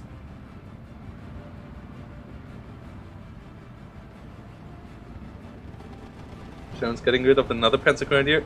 Not microed there by Herr Robert. I guess he's in the north. Microing stuff there. Was that a P-38 killing something? Yeah, I guess that was a German ME. As the Flak 41 is pinned down. Good usage there of the M7. Another ME coming in, trying to get for the bomb run. Marty going down, that's unlucky. Losing 2 of them. No, it's actually not. He killed the Sherman, so it's not really unlucky. And there's 3 more Panzer IVs coming in. So this Sherman is in a bit of trouble. P-38 trying to get behind the ME, doesn't get it. Oof, we're panicked over here. Gnef has to be careful. Don't want to get surrendered by an SDKFZ. Though the SDKFZ is too slow, it seems like. Ah! Oh my. Oof! Okay, they come back just in time to hold the front line here. Just before the front line was pushed above them. That would have been real bad. Instead, he surrenders the Panzer Grenadier over here. Pins the half-track, surrenders the half-track. Ah! So, Gnef wins this without infantry? Is that what you're telling me? Like, how many infantry slots does he have left on the map? 4? 6. 6 infantry squads left on the map for Mr. Gnef. But it looks like he's winning that at the moment, because he is taking down Herr Robert with a +2 timer. Even though Herr Robert brings in some forces. Don't know if these are not with some M10s, some more Shermans coming in. Other Shermans getting repaired. There's still some mortars and artilleries. Ooh, but at least this Sherman gets cracked. At least the half-track holds the front line, otherwise these 2 flags might have been in danger. As this Panzer Grenadier might have popped it if the front line would have gone up to him. So yeah, this keeps Herr Robert on a really low timer. So he has to start doing something about it. Needs 2 more flags. I don't really see where at the moment. Well, the south maybe. Panzer Grenadiers plus half tracks plus MG42 plus Panzer Force should be able to deal with this. But he has to be careful about these two boys. So, and I guess he's scrapping the battle as well at the moment. Gets the kill on a Sherman in over here, so that should allow him to get these flag as well. And that's what I'm talking about. If there would have been more Panzer Grenadiers to Panther Shreks, this move out of Gnef would have never worked. Gnef gets another flag somewhere else though. Yes, this one over here. Emmy coming in to try to prevent this Sherman from moving any further. Gnef reacting though to the Mother. That got his transmission destroyed by what? What is this? Why the transmission of this Mother? Does anyone know? That just broke down? I would love to be there featured to just go back seconds. Like, why can we not go back and forth here? It's such a shame.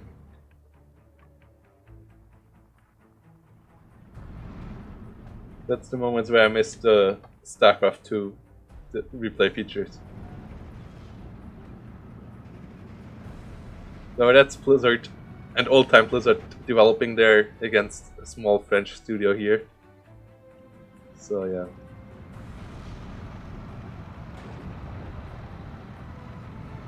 So they had some years now to develop those replay features. I mean, they got a bit better already since Wargame with it.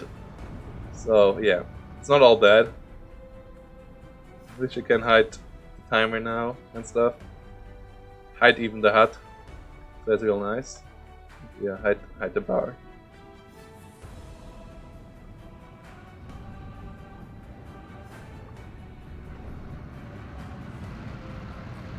Oof, these tank engagements are real dangerous, but yeah, Herr down to a 2-minute timer. I don't think getting back from it. Even if he gets it like he might be able to get it back to 14:10 at some point, but yeah, by now that's only 3 minutes as well. So yeah, and I don't see him getting back to a 12:12 in 3 minutes, especially with not losing all his Panzer IVs. So yeah, the C phase, like I will have a look afterwards with you guys onto the stacks, because I'm really interested to see what the depth of the stacks were, so how those stacks look. I really want to talk about that with you guys for a while.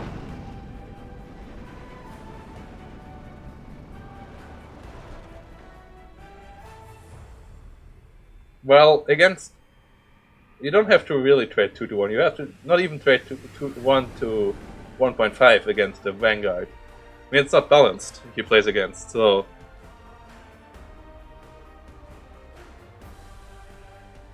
And you are ahead for the first 30 minutes in income, so you only have to start trading better after minute 30. Which I don't think is too much to ask.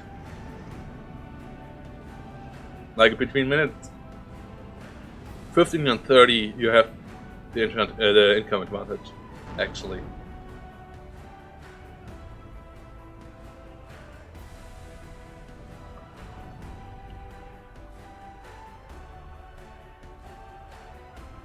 You mean because it's so hard to call in big guys with 80 points income versus calling in big guys with 110 points income?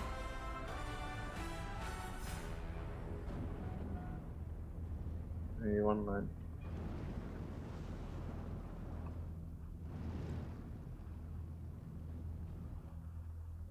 And here we go. Gnef taking the victory in a really weird game. And yeah, he had the better KD here. And let's see if we see any crazy stuff on his side of the kills. Yeah, we saw it. Yeah, this was the hero.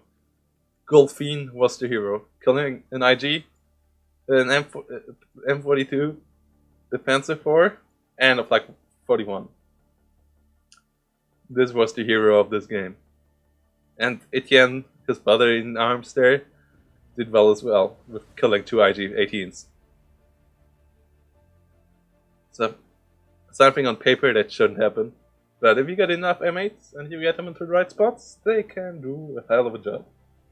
Yeah, we'll be back in a second with the decks, and then after that we will jump into another game. So, yeah. Don't go away, guys. We'll just find the deck codes and stuff.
Oh man, that was a long day. Oh god. And I muted myself again. I should stop muting myself. Should just throw the mic away and then when I come back I put it back in completely, so at least I know that there's something like, yeah. Ah! Oh, I need like a big red bling thing in the top of my right corner of my monitor when I'm muted. Ah! Because it's only on the monitor, I don't see it, so yeah. So, when I was talking about infantry-wise, Mr. Gnef had much less. Like half the numbers.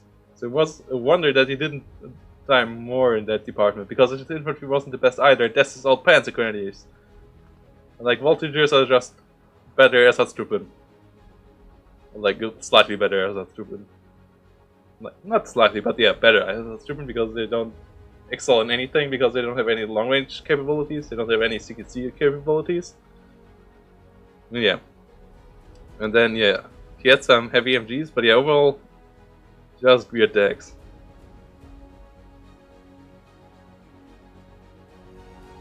But yeah, so Gnef. Ah! Okay.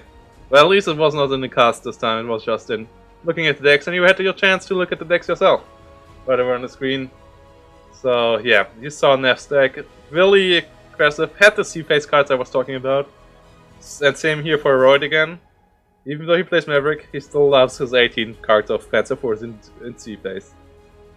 Always wondering if that is a good thing for him, or if that just holds him back of winning the game earlier, because he misses the tool early on. Well, I guess with Panzer Force, it doesn't matter if you get him, like, he still had enough in B-Phase, so it doesn't matter too much here, but maybe he could instead get something like, you know, a Mother off-map card or a Wolframen, or get another card of air, that unit that helps you on early on, and that wins you the game.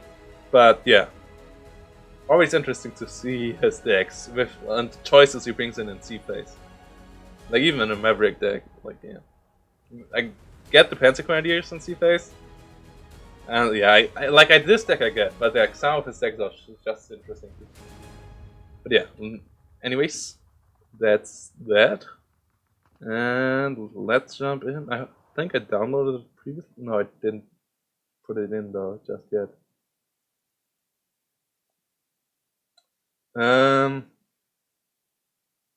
Iadris versus Jack.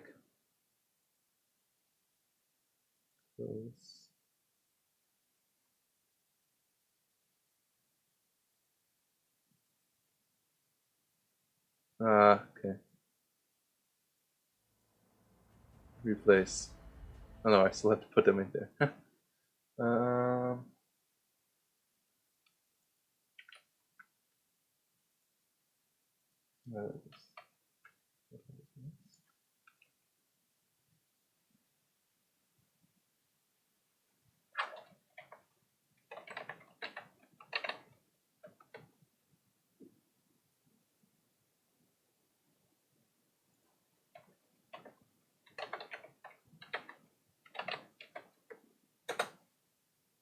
Okay.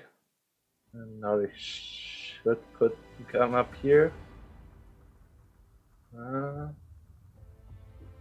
Iadris versus.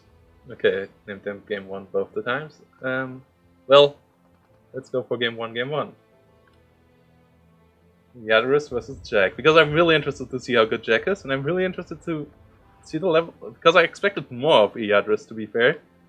So, like, him having 2 ties, sort of what I expected. But yeah, we are here with Iadris versus Jack from Division 2. Iadris on the right side as 352nd Infantry, Pegasus right from the Western Front, and Jack on the left side with Trooper Turina. So 2 interesting divisions. We don't see him too often, and yeah, like 2 of the middle of the pack divisions. Those 352nd is the favorite for me in this one. I really like 352nd. Though I guess his heavy anti-tank capabilities are a bit overkill against Turina. I mean, you still have, yeah, but yeah, because there's mostly T-34s coming there. Don't need Yak Panzers too much there. But, I mean, they're still cool stuff. And they're much more affordable than in Solution 2. So yeah, Jack versus iadris. It is. Jack coming in as a replacement for... I don't even know for who... Well, let me have a look, guys. Because that's a bit bugging me a bit that I forgot whom he replaced. I mean, yeah.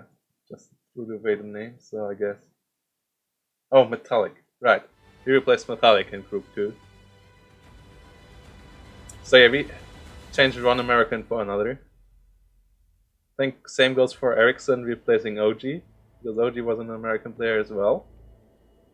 Sadly, he never showed up, so we replaced him with Ericsson. And then we replaced just a comment with Gearhead,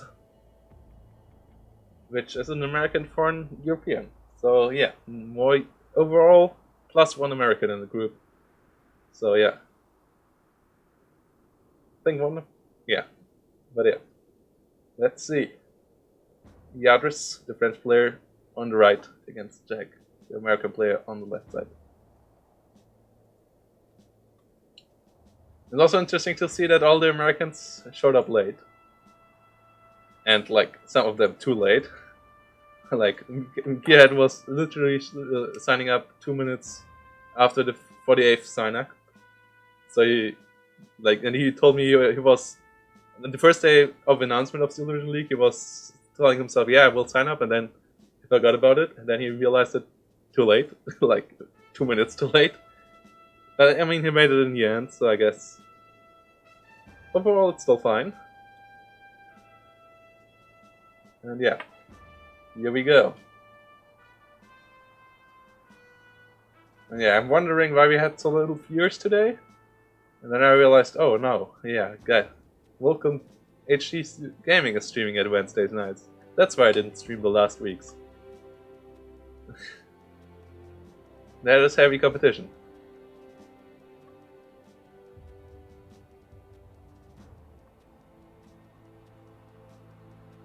So we got Ersatztruppen, Flammenwerfers, Pak 38s, IGs in the south.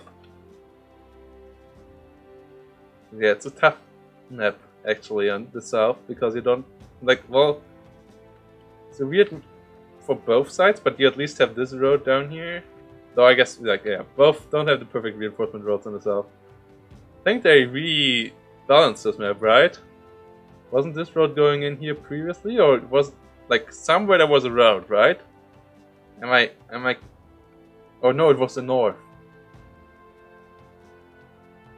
Or was it? Yeah, this road versus this road, which is absolute garbage. Like, if this would be in here, it would be still bad, but it would be somewhat fine. But with this not being in the map, this is hot garbage. Like, Eugen, like, I'm pretty sure that's not how it's supposed to be. I'm pretty sure they just messed up the box they put onto this.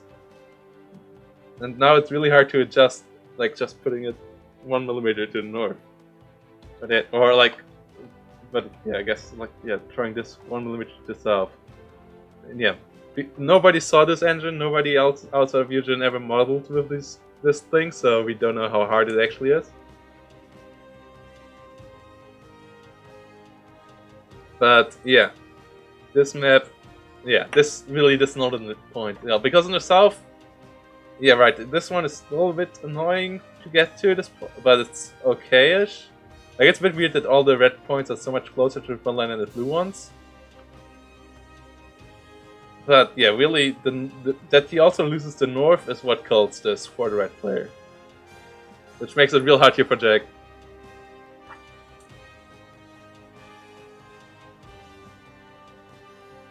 Like, I haven't seen this map in a while. I forgot how bad it actually is. Like, most of the other maps, people all say they're, like, imbalanced. Yeah, sure they are. But it's, like, still winnable on both sides. But this one, well, in a match between two same-level skill players, the left side is such a big disadvantage. But yeah, blue has some advantages overall. Like, I'm pretty sure I asked them to move this flag into this forest. I think we did some, yeah, back in this Yeah, we did some feedback about this map back in the strike team because yeah, if this would move into this forest, this was somewhat mirror this.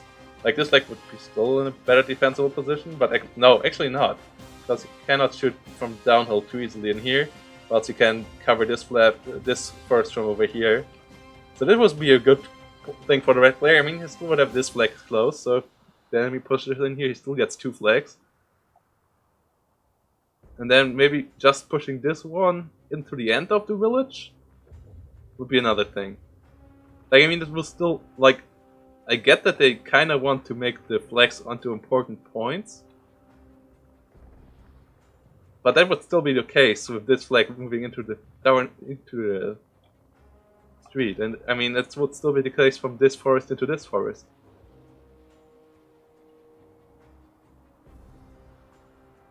And yeah, then it's this damn road.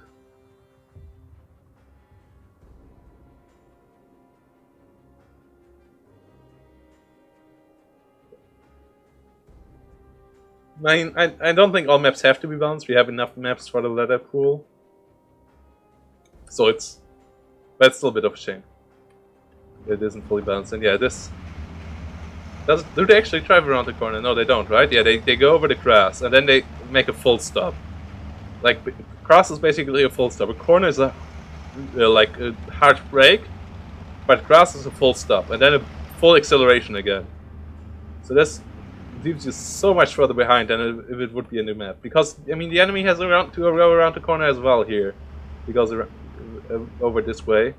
Or he has to go the long way here. So, if it would be just a corner, it would be fine. But this way, you're just so far behind. So unbelievably far behind.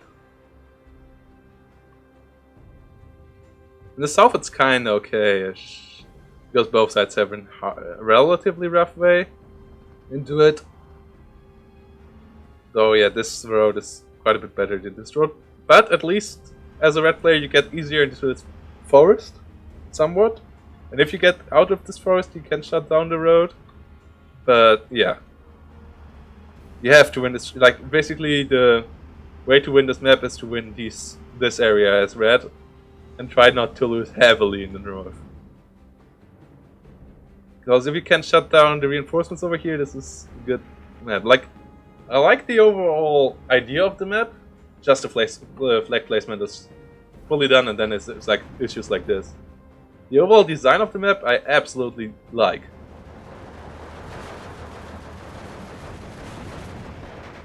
I really enjoy the overall look of it and the overall like line of sight and stuff. Also, maybe pull one of these flags back here for the true front line for blue. Like, if one of the blue flags would be here, that would make a big difference as well. This would be a blue flag. Because the red has so many flags in the front line, so yeah, just put this flag or this flag here. It would be much more balanced.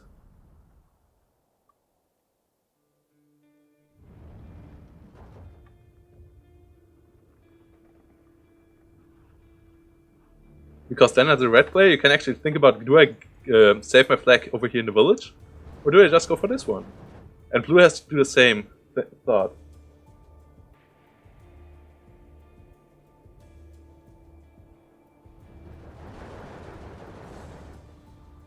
And no matter how hard the engine is to develop, moving flags shouldn't be too hard.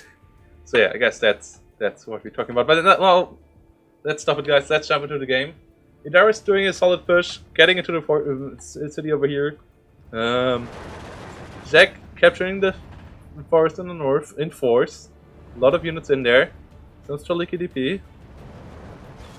Really good infantry usage over here out of him. Some Stones trooping and some Flamers coming in to counter it. But yeah, Streliki DP over here also really well placed. But HS 1 to 9 killing Katenko's Thessaloniki while moving in. They also killed something else. I just forgot what it was. It was raging on too hard. And there's some flaming transports over here as well.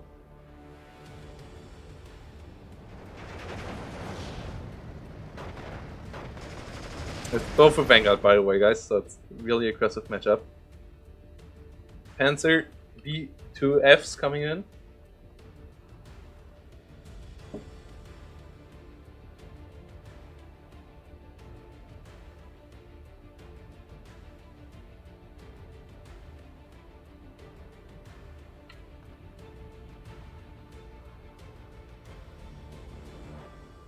You mean you want to see the map like this? And then, yeah, maybe that actually would maybe work out. If you just play it this way, this way. This to this.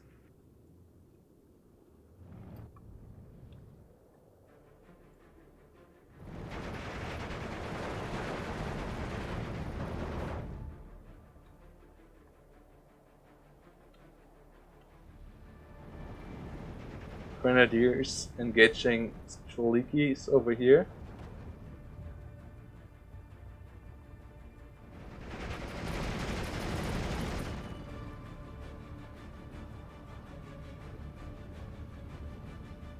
And he's coming in for the kill on the mortar. So if he kills both of them, that would be bad news. If he kills one of them, that's okay, that's fine. Still not great, but that's fine. But if he would have hit directly in between, that would have been real bad. What are these pack? Oh, they're trying to fire on the transport. Okay, IG is trying to help out, but Jack's forces down here seem to be real dangerous. Oh, something? Okay, what's this pack 40 actually? What was engaging this 234? Yak Panther? No. They're dealing with an M42. What did the transmission damage over here? I have absolutely no clue, because this Speerwagen was for sure not, because that was far out of range. Engaging infantry units over here now. This Panhard with the 47mm. U-34 now engaging the Panhard. Yeah, Jagdpanzer dealt with his M42 problem. Should now maybe try to deal with T-34s. There's a lot more T-34 73s now coming to the south. And if this pack opens fire, it should be dead relatively soon afterwards. Yeah, gets a loader wounded, but now, yeah, that's a lot of EP fire. Wow, the stress out is real slow there. That's so little stress damage. That's so little. Is that a bug? What is that? That's not normal, right?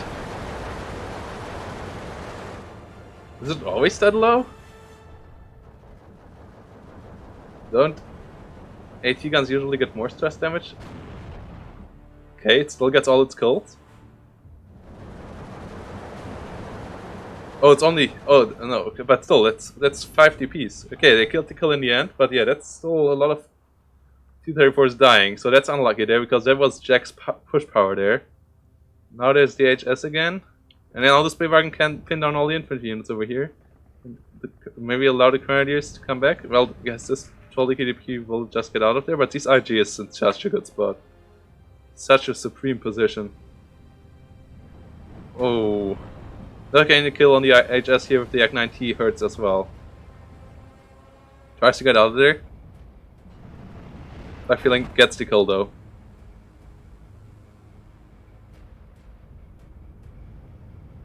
Jagdpanzer has to be careful. Nearly pinned down here in the fight with a Sis. Lucky that it didn't got killed there, actually. With the Sis firing all its APCR shells. HS getting the kill on the T-34. Now bump onto the Sis, so yeah, Jack getting the right tools. Just being a bit unlucky there, I guess. Like this T-34 push should have worked out differently. And the Sis 2 might had the like not. It's not a guaranteed kill there, like, but the chances of getting a kill I think is higher than 50% if you fire all your APCR shots. Even though the range was relatively big, so I guess the penetration chance wasn't too great there though. But still, it was there.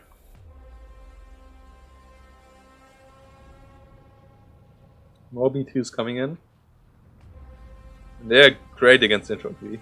and also good against everything lightly armored, but against T-34 they usually lose.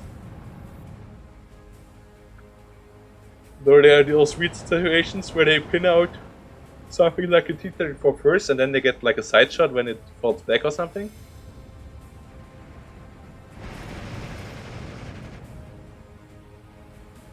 Yeah, iadris bringing all the good stuff off the 352nd. Solid air units, good anti-tank stuff, a lot of weird support units like the B2s, like the Panhards, and then the artillery. Which differs them from 25th Panzer Grenadiers that they sadly only get normal Grenadiers instead of Panzer Grenadiers. If they would get Panzer Grenadiers as well, they would be amazing. They would be an S-rank division instead of a B+, where they are at the moment.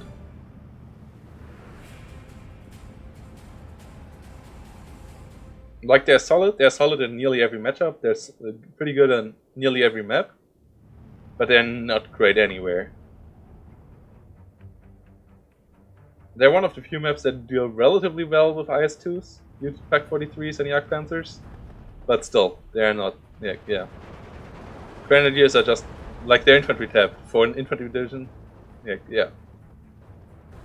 Infantry focus division. They get a lot of spam power with Osttruppen and Ersatztruppen, but the quality of their infantry units is just not that big.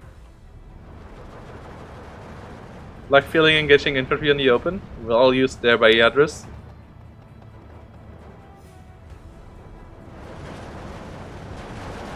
Getting fired upon by the OB, that's an interesting line of sight. Because there's another, that's another step in this hill. Can fire in there. This is 2 levels of elevation hill. That's how this OB can fire in there. If it would just be a plateau, this OB could not fire there at all. But yeah, okay. ME coming in with the bombs again.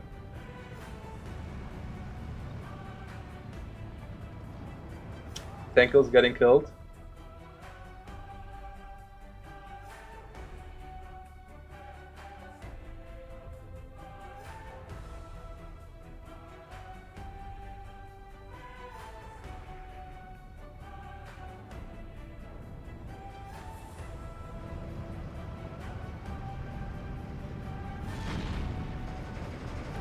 Some spay wagons engaging over here. Against some T-34s. That's a batch matchup, guys. One of them already going down. The second one should follow soon. Like if you get CQs close with them, they might actually be able to do it because they have they have 7 rounds per minute. But yeah, with a long range engagement, it's tough against T-34s. You just cannot penetrate them. And yeah, Jack gets to 13, 14, 11. With the push in the north, it's probably KDP in the right position. Real well use of infantry in the north. And now he just uses his T-34s to try to overroll iadris, but he brings up a Jagdpanther. Yeah, with 2 Jagdpanzers in the north, he has will be relatively hard for Mr. Jack to counter that.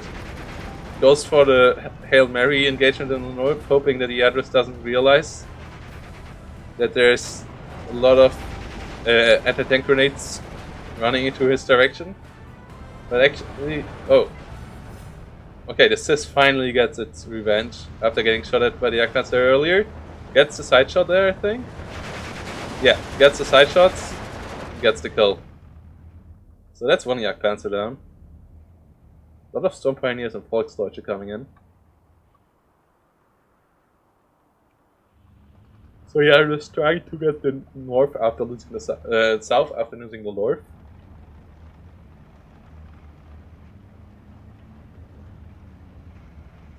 This will be real interesting.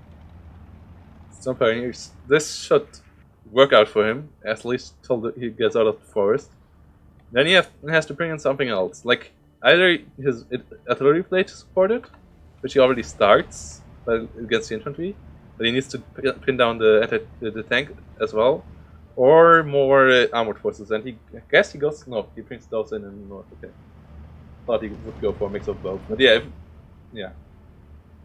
One of these flags would move up further forward. That would be good. I mean, there's also 3 flags over here.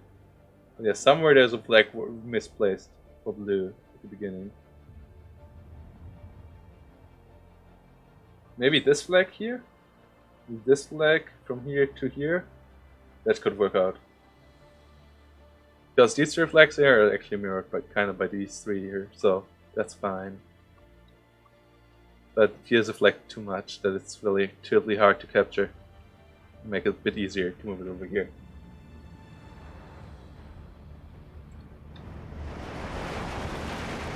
Striliki DP, Tankers, Volksdeutsche.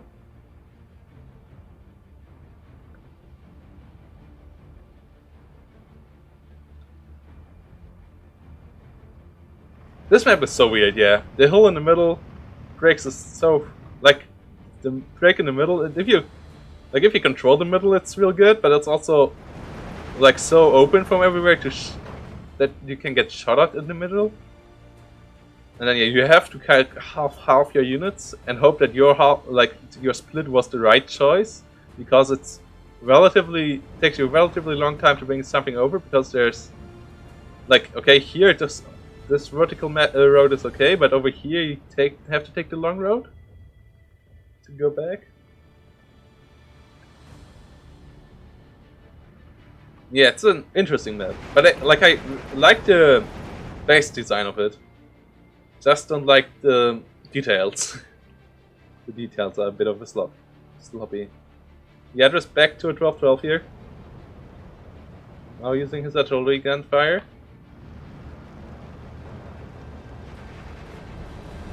To try to push in the south. And there's no artillery on the other side. Those flak fueling got killed, so he might be open for mortar fire.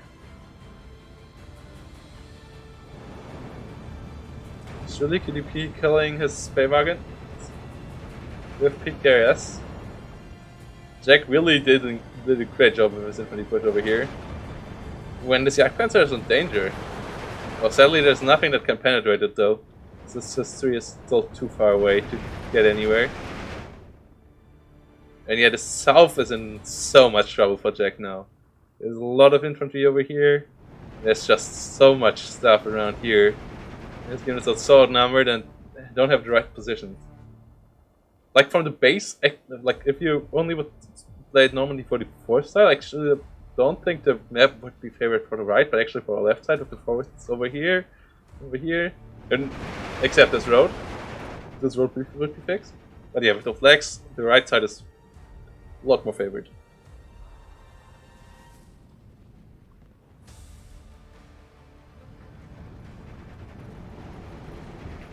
Yeah, this road overall is also much better than this setup of roads over here, I think. So yeah, just move 1 flag. Don't do too much. Just fix that over here, and move this flag over here, and then let's see how the win ratio for each side works out again. I think that should fix it. Like at least, like, don't think you will ever get a 50-50 on any of the asymmetrical maps, but it would at least bring it quite a bit closer.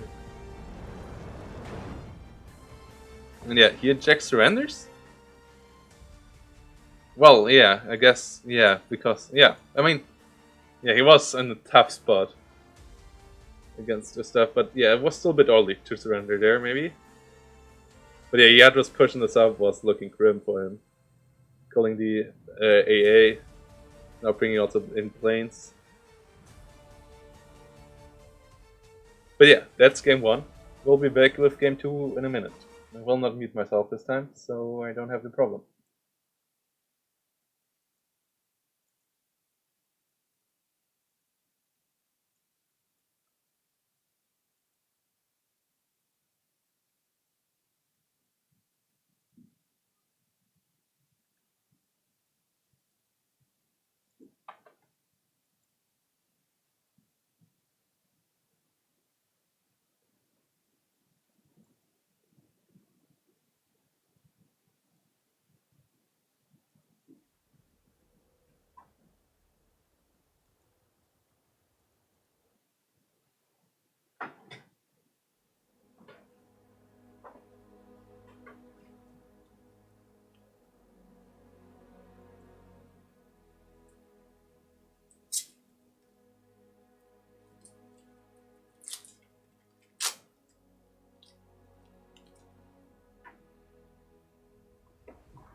So here we return.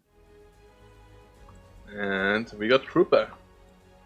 And we got on the left side iadris, our French player with the 84th Guards Strakovi. And on the right side, Jack with my favorite division, Koruk 559.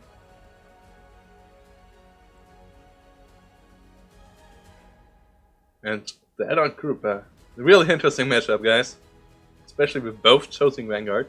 No one going here for the defensive play, which I would have expected out of group actually. I mean, you can still push over it, but I think still defensive play on this map is easier than offensive play. So I would, but yeah, I mean, both can still play defensive with both having Vanguard, but yeah, balanced against Vanguard, if you can hold out for the first 10 minutes, first 15 minutes, gives you such an advantage.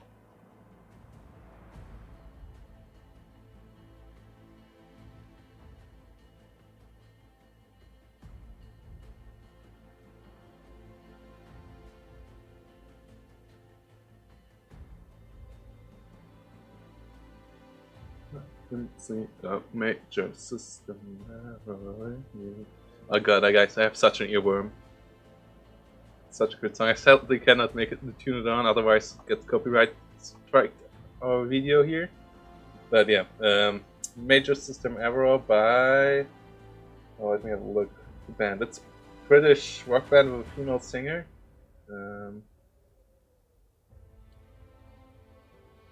Mama Z. Such a great song. If you like rock, listen to it. Like, they have a lot of good songs.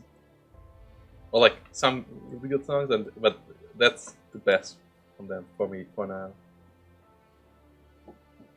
I just found it and I'm so happy. Even though it's already 3 years old. I'm usually find songs like that much earlier, but yeah. Took me a while this time, but I'm happy I found it. Okay, so what do we have here? We have Koruk starting with a recon plane. So I'm pretty sure there's some streakers coming in a second. Because there's also quite some stuff missing on the ground. Then we also have Koruk starting with a 105mm gun in the forest. Opening with smoke rounds or something it was? No, not firing yet. Then we have some spray wagons. And a lot of stuff. Okay, what? Eugen? Please explain this to me.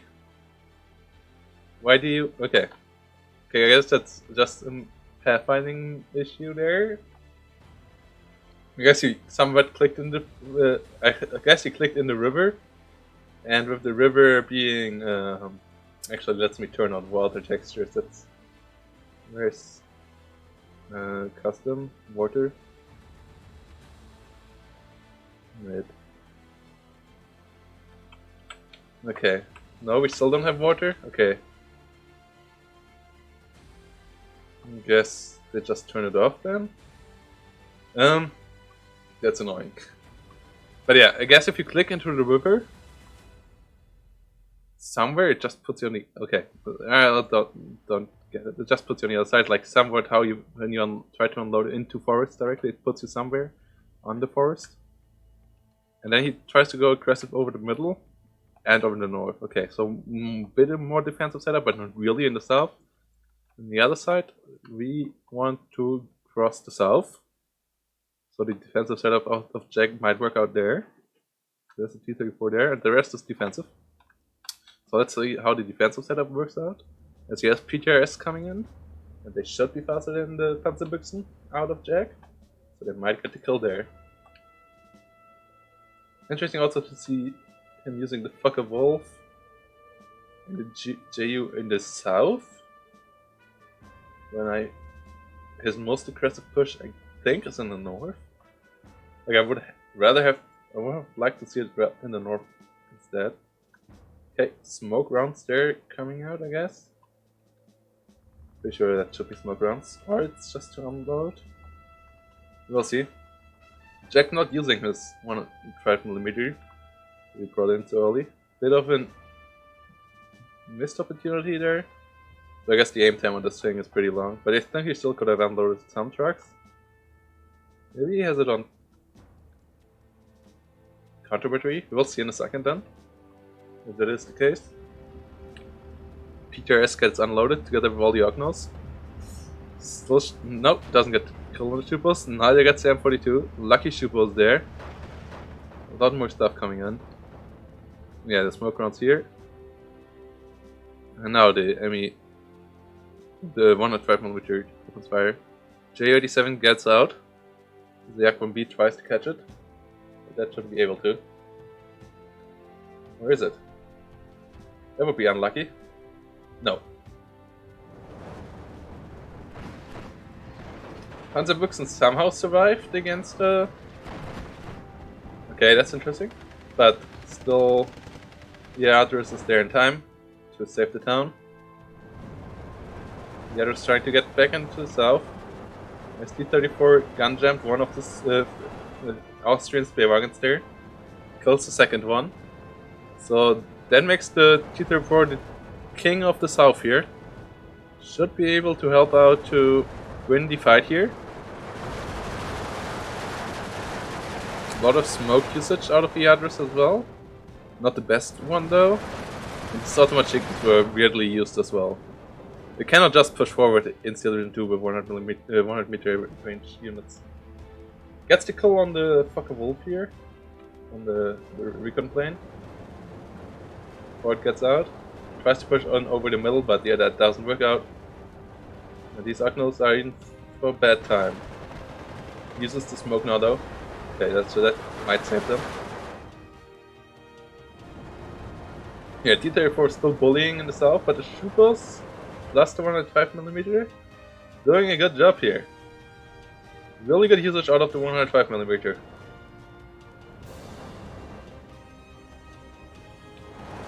Especially against such clump units. That's such a treat to see. On the other side, there's also artillery trying to help out, and there's more T-34s coming. And T-34s are a bit of a Achilles heel of Kuruk. Not as bad as Shermans, but still annoying to deal with, especially in numbers. Like, with IS-2s you can deal fine by just ignoring them and dealing with them later. Just leave those around 80 points roll around while your 10 infantry units push somewhere else that you buy for that price.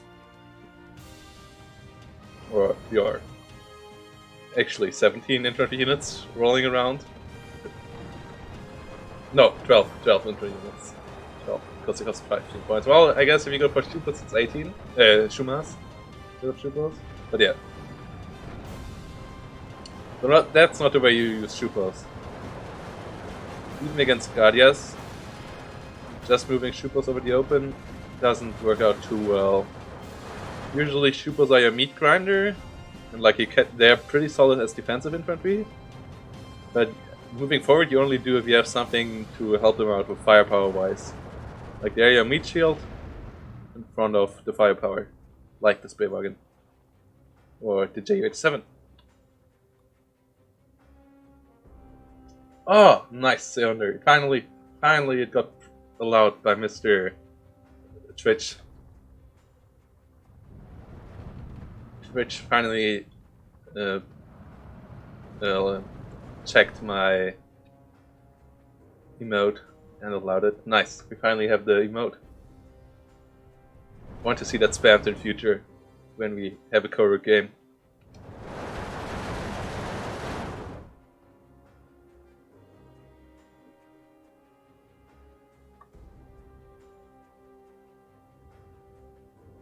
Gensei, I appreciate that you want to talk about the game, but please don't spoil anything in the chat. That's just, yeah. Like, talk about stuff after it happens, but not while it, like, not in advance. You have seen the game. So in the north, you have Ognos against Sicherungs. A lot of infantry units on both sides, like much more on Jack's side, but Autos are just such good units that I don't know if this works out for Jack. Depends really on the Ognomachiki versus Flammenwerfers stuff. Yeah, the shooters from the side help out quite a bit. Let's see if the Ognos can throw the Ghost Roller Molotov. Oh no, it's Autos, it's not. Oh yeah, it's not Tankos. But they still annihilate one Flammenwerfer. Have to be careful here. Yeah, no micro there. Yeah, that kills the Ognos, the Autos. And the Ognos as well, there as well. So, and with the Pack 36 killing the transport, the north is pretty much over for iadris there. He has nothing there. And there's just one auto holding the whole thing for him. I don't think that works out for too long. One flag falling already.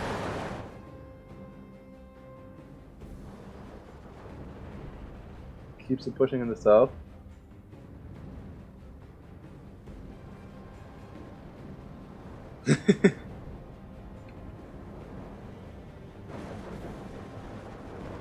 Guardias keeping the Shupos at bay.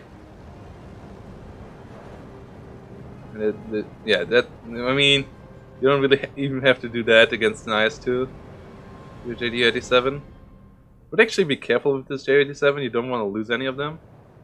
So, and this one is already trailing flag smoke, I rather would bring it back, have it safe. There's there's more AA guns coming up.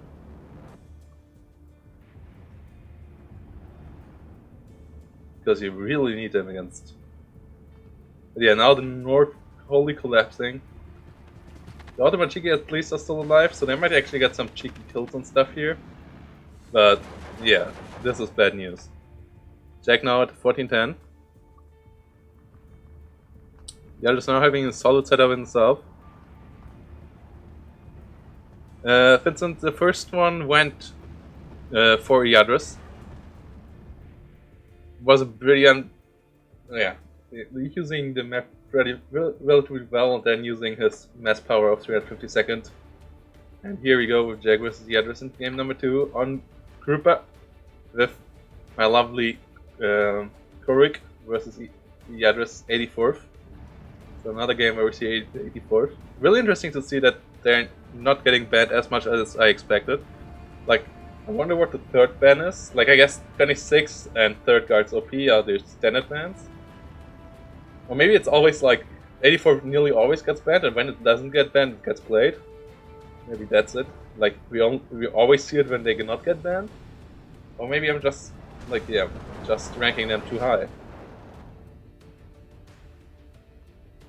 Because I think they're really strong, even without, like, even if you count out the IS-2s, they're a good division, and with the IS-2s, they're just a really strong division.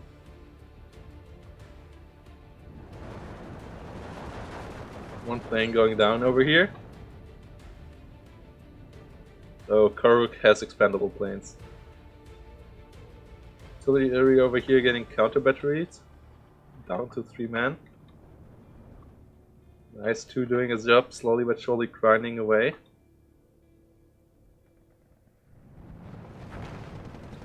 T-34 over here engaging. With the T-6 you cannot take that. That's what I'm talking about. Like all the medium and light tanks of Korik, they have such a hard time against T-34. Like the only thing dealing well with T-34s are your T-34s and your Pak-40s. And then I guess the Tigers, but even them are not really cost efficient against T-34s. So, and you only get 1 card of Pak-40s and 2 small cards of T-34s. And like T-34s is also not the perfect way to counter it. So, yeah. That's always a rough time. At least 84th doesn't get too many T-34s.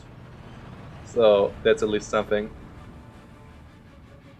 They have worse maps for it. Worse division forts. So, yeah. Jack holding north. It's Strafnicki coming in to take it back. And yeah, T-34 again winning in one of the engagements against the Panther 343. But now Flak 20mm is coming up with some IG, so I guess he wants to play for the North. Ejected this with some airplay as he brings up the AAA to, I guess, protect them. And then just pushes on with his infantry and his support guns. And maybe just like kinda ignoring the T-34s.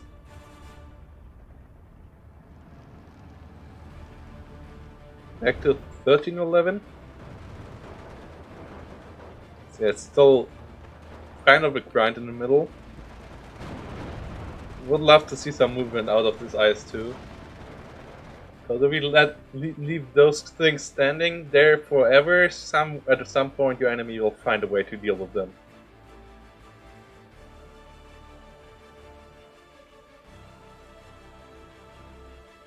If you leave stuff out in the open forever, at some point your opponent will just go, ah, now I pinned down all your AA. Okay, it's time for J87. Or, oh, you left it there all the side, and now I'm on the flank. Okay, let's just pop it. Or smoke behind it to isolate it, and then, or smoke in front of it, and then just rush it. Like something like this. You give your opponent too much time to think about how to deal with it. If you leave it static. Rather than forcing his hand into something maybe rather stupid that you can just punish. Also, it's a big investment doing nothing. Then, other than, like, I guess it still holds this flag, so it's technically does something.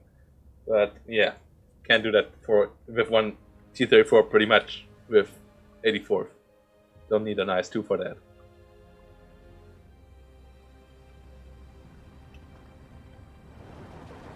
Iadris getting back in the north, getting 2 infantry units that surrendered. That's good for him. As Jack reinforced less than expected, but he gets a good artillery park up. And now he has a big boy out. Big boy Tiger coming to bully this T-34. Punish it for all the sins it did.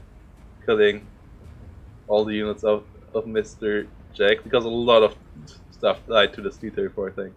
Yeah, it's already ran out of its MG rounds, and it fired quite a couple of normal rounds as well. Yeah, how many does it usually have? Yeah, it fired more than half its HE shells. A couple of AP shells as well. So that's an indicator. Usually kill like 1 man per HE round, and then like a couple more with the MGs. That's at least 2 or 3 squads dying to this alone. Plus some pin power maybe.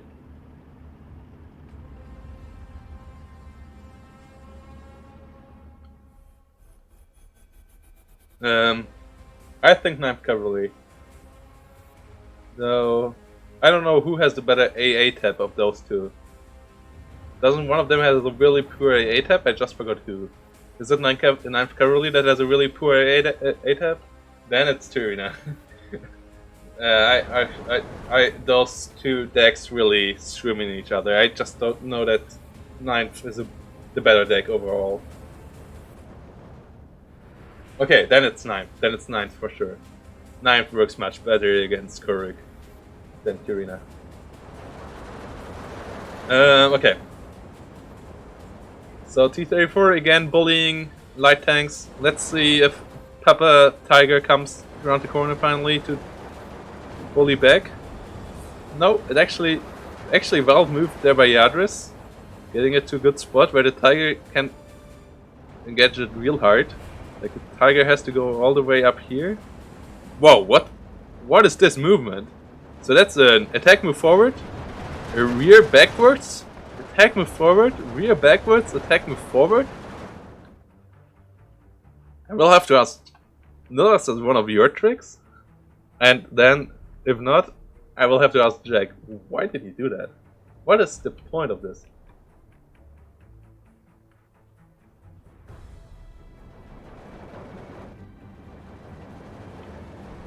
And yeah, also 9th has Shermans, right? And Turina doesn't.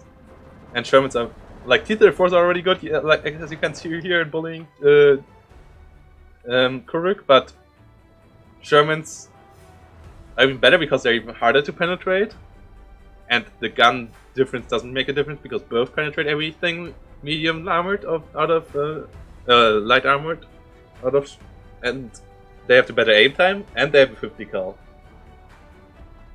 But yeah, this order is lovely made. Like this Z, like maybe his Jack is just Zoro in disguise, but like that's a real interesting order. I mean, I love it that he made it backwards. Like, yeah, it was real cool to keep it moving. And I guess, like, if it's a tiger, it's kind of worth it in Kuruk because you don't have too many of those. And you want to keep it alive because it's a pretty big anchor unit. Your strategy rounds out. Like, if this tiger falls, the T-34 just reigns supreme forever down here. But yeah, it's still such an interesting choice. Okay.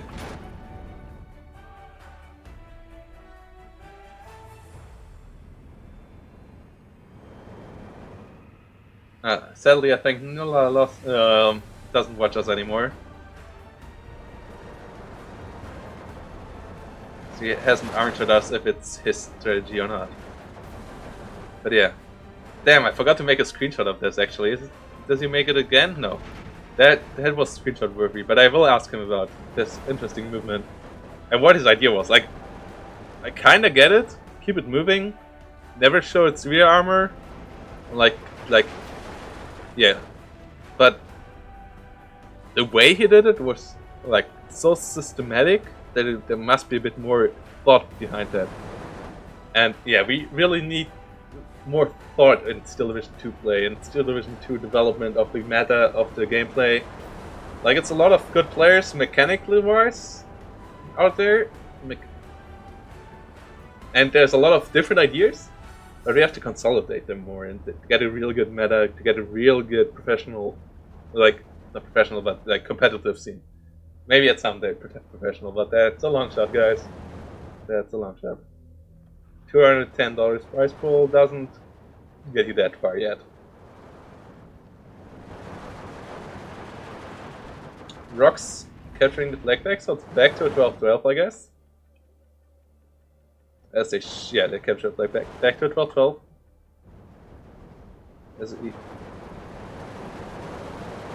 Yeah. Yeah, I don't like these infantry pushes out of Jackie. Like, he checked the water at the beginning.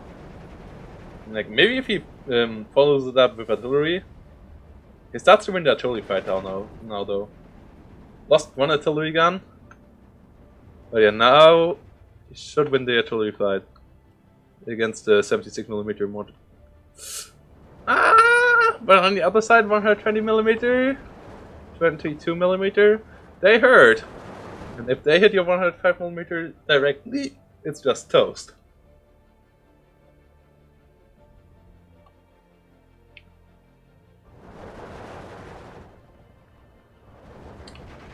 T-34 up here, down here in the south. Well, I guess he has to stay in shape for his last game against Sear, because he really has to win that to be 100% sure through. And yeah, his first game was closer than he hoped for, I guess. I mean, he still won it, but yeah. Good off maybe of iadris. Hopefully he can follow it up, but he doesn't hit the tiger. So maybe he doesn't want to follow it up there. Interesting to see only one IS-2 so far out of him as well. We hit C-phase now, so chances of hitting IS-2s gets lower.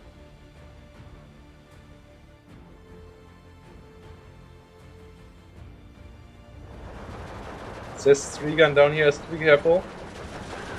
Off map annihilating the T-60 over here.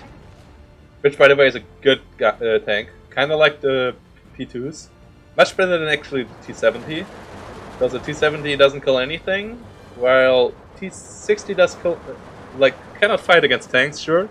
But it is really good against infantry and really good against half-tracks. So, yeah, that's the way to go. Up in the north, we have some infantry guns and a lot of P3s coming in. You're going for the bombing run.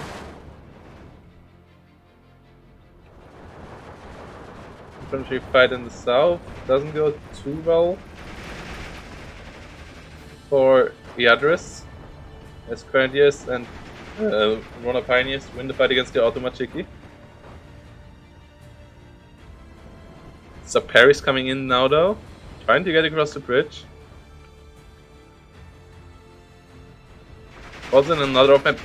No! Oh, that's what I think he realized. Wait, what? Why is he stopping them here?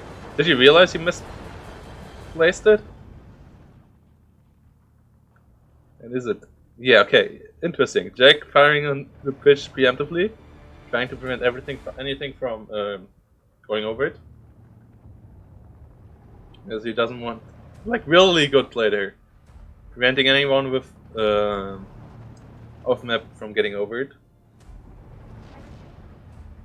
Like, he takes the off map, so he knows something will move. So yeah, preventing it preemptively there, really good move. And Jack captures the 2 flags in the north again, goes up to 14. And yeah, now with the Tiger, he wins these long range engagements against T-34s. Finally, this T-34 has a problem. It should go down now. Well, and these are the next couple of shots. Maybe iadris realizes it. No, doesn't look like it. And there it should. Yeah, there it goes. 37mm AA gun up in the backyard.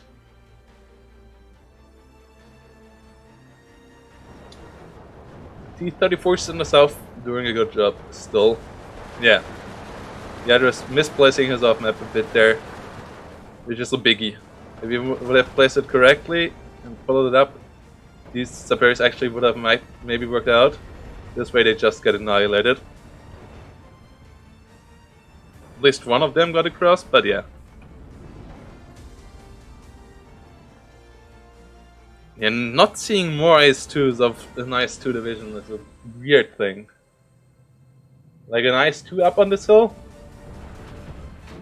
would have done so much more. Like, well, I guess the T-34 was still fine. I mean, you still could have used this IS-2 in the north instead, but yeah, because there was nothing ever. Like, yeah, this IS-2 still does too little. Could still move it up here to just kill some infantry squads. This IS-2 still has nearly all its ammo. Like, it's okay, at least fires half its HE rounds, but it's only fired 1 APP shell so far, and yeah, it's just too little out of an 170 point unit. 170 points is expensive, guys. Don't just throw that away. Well, don't throw it away, but yeah, don't just use that for guard unit, guard duty. Because that's literally what this is. Glorified guards infantry. Finally, another IS-2 arrives. Bit too late though, I think, because the north is in much trouble. And now Jack, having the 59, so he captures the flag over here as well. I mean, I still don't like the infantry pushes too much out of Jack over here. And as he loses the flag in the south, it goes back to a 1410, which makes this futile. Like, but yeah, it's okay-ish, I guess. Would love to see his artillery used on AA guns. Though I guess he first has to win the artillery fight. But he could win the artillery fight with air. So if he cuts down all the AA, and he cuts down, killed a couple of it already, a bit of it. But yeah, if he shuts down the AA completely, he can reign supreme in the air with Karuk, and then if you do that, you can easily deal with the artillery as well with the airplay. Just some spotter planes, and then run them down with J87. Or whenever they fire, or whenever you get something in range, you can just attack them.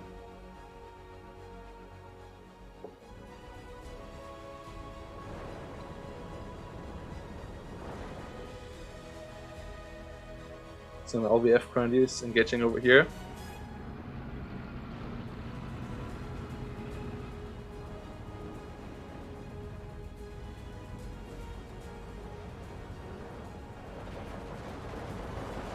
some PA3s coming in.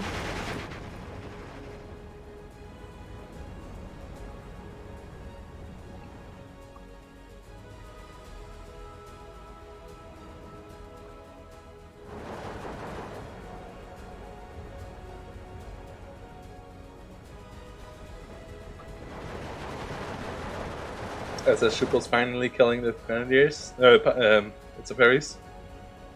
Yeah, this F-22 stayed alive so much longer than it should be. Oh wow! Finally, the IS-2 finally shoots a couple more rounds. Moved forward quite a bit, just a bit, and now it finally does something. Captures this flag back. Keeps it away from a 59. And the IS-2 over here does kind of the same, but still has to capture these 2 flags back.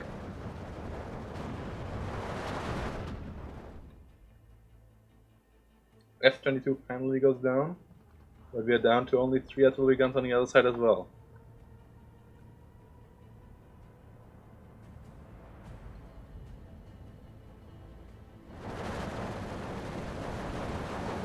.37mm AA engaging on the IG and actually gets a kill there. Good one there, but he has to be careful. You really don't want to lose your AA. As iadris here. You really need all the AA you can get against Kuruk.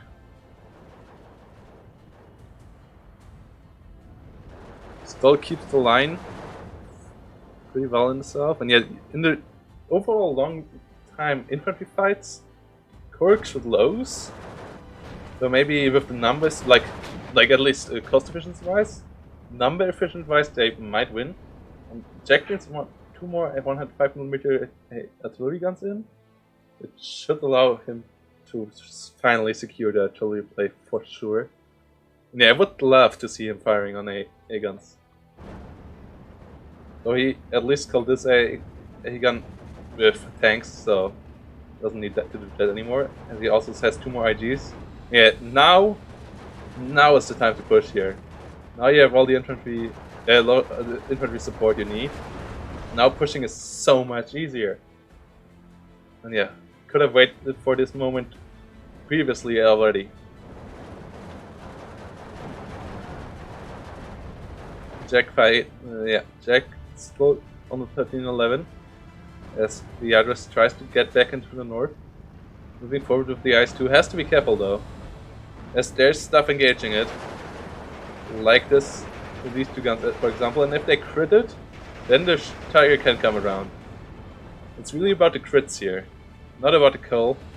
But if this Pak-36, like loader knocked out, not, but if it's shooter knocked out, this Tiger just can pop around the corner, shoot 1 shot, get back in.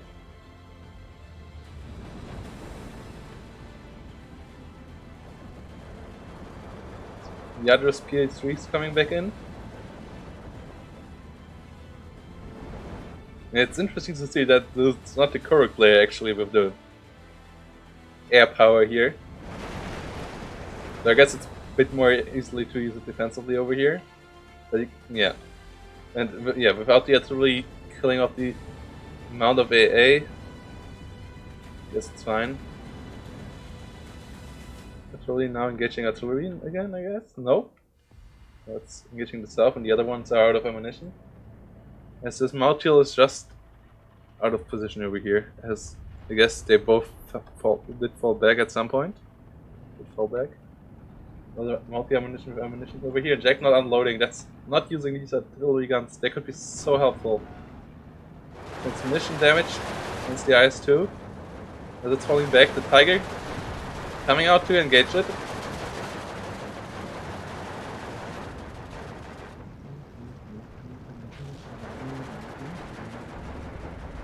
Can't get the kill. Should get quite a couple of shots on target. Oh, but more P2s coming in to save the day.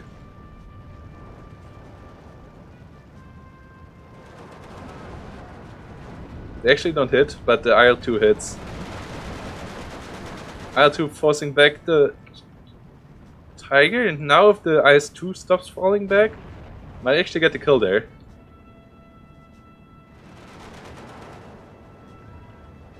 The ice 2 has a weird fallback pattern there. Somewhat sidewards, but yeah, it gets out of fallback status. Aims on the tiger, so it should get the first shot off. But no! Oh, what a miss! Oh! Oh no! That's one AP shell. Yeah, because the tiger was falling back, it wasn't firing on the tiger. Now it should fire on the tiger again, but yeah, the reload time is just so long. The tiger is nearly unpinned by the first time a shot falls on it. And now the shooter is knocked out. So, yeah. That was like there was no micro there, so that was the mechanics working against iadris there. We're still ticking down, by the way, guys. Like, it's not like he can keep the status quo up forever.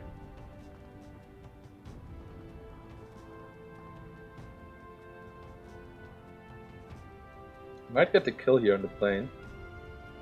Nope, doesn't. So I need some fighter sword, but good AA setup on both sides for iadris. Jack now finally unloading his 105mm. Still didn't real supply the ones over here. Still has some supply in the small munition as well.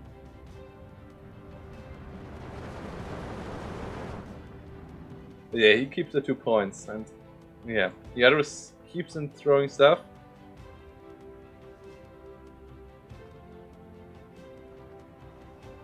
I think he throws it at the wrong spot. Yeah, this ice 2 is still a waste. Another ice 2 in the south. Don't know if I like it to be here. As really crossing this bridge later on in the game is always tough. Because, yeah, there's no good angle for you as the advancing player. There's always so many bushes and stuff. Someone can shoot at you again. You really have to break the enemy down here before you can push. And without any off-maps left, that's just not possible. Like, it was really about these off-maps to do it or not do it at all. We should focus somewhere else now. Much easier to get over the northern bridge later on in the game, I think. Killed the tiger in the end, though. So that's something. Yeah, that's why I said I wanted to see this IS-2 earlier. But yeah, it's now the... I'll totally play out of Mr. Like, if he would resupply these, he would be in such a good spot. But it's just so many moving tools as Koruk, you never can get them all right at this point, I guess. Another PE2 bomber coming in. Doing a bombing run over here in the town. So yeah, that was just so many bombs by now. I wonder how many kills these got over the time, like infantry-wise, not unit-wise, but like infantry number-wise. Those are hit quite a couple times really, really well. But yeah, with these 2 flags, it's back to 59 for Jack. I don't see iadris bringing it back anywhere. It's just the wrong focus, I think. Getting a bit too stubborn in the south. And yeah, like, forgetting this unit over here. Gets a kill on a plane here, I think. Pretty sure it was a German plane falling down out of the sky there. Might have been a Russian plane as well, though. Soviet plane. Killed by this 88mm.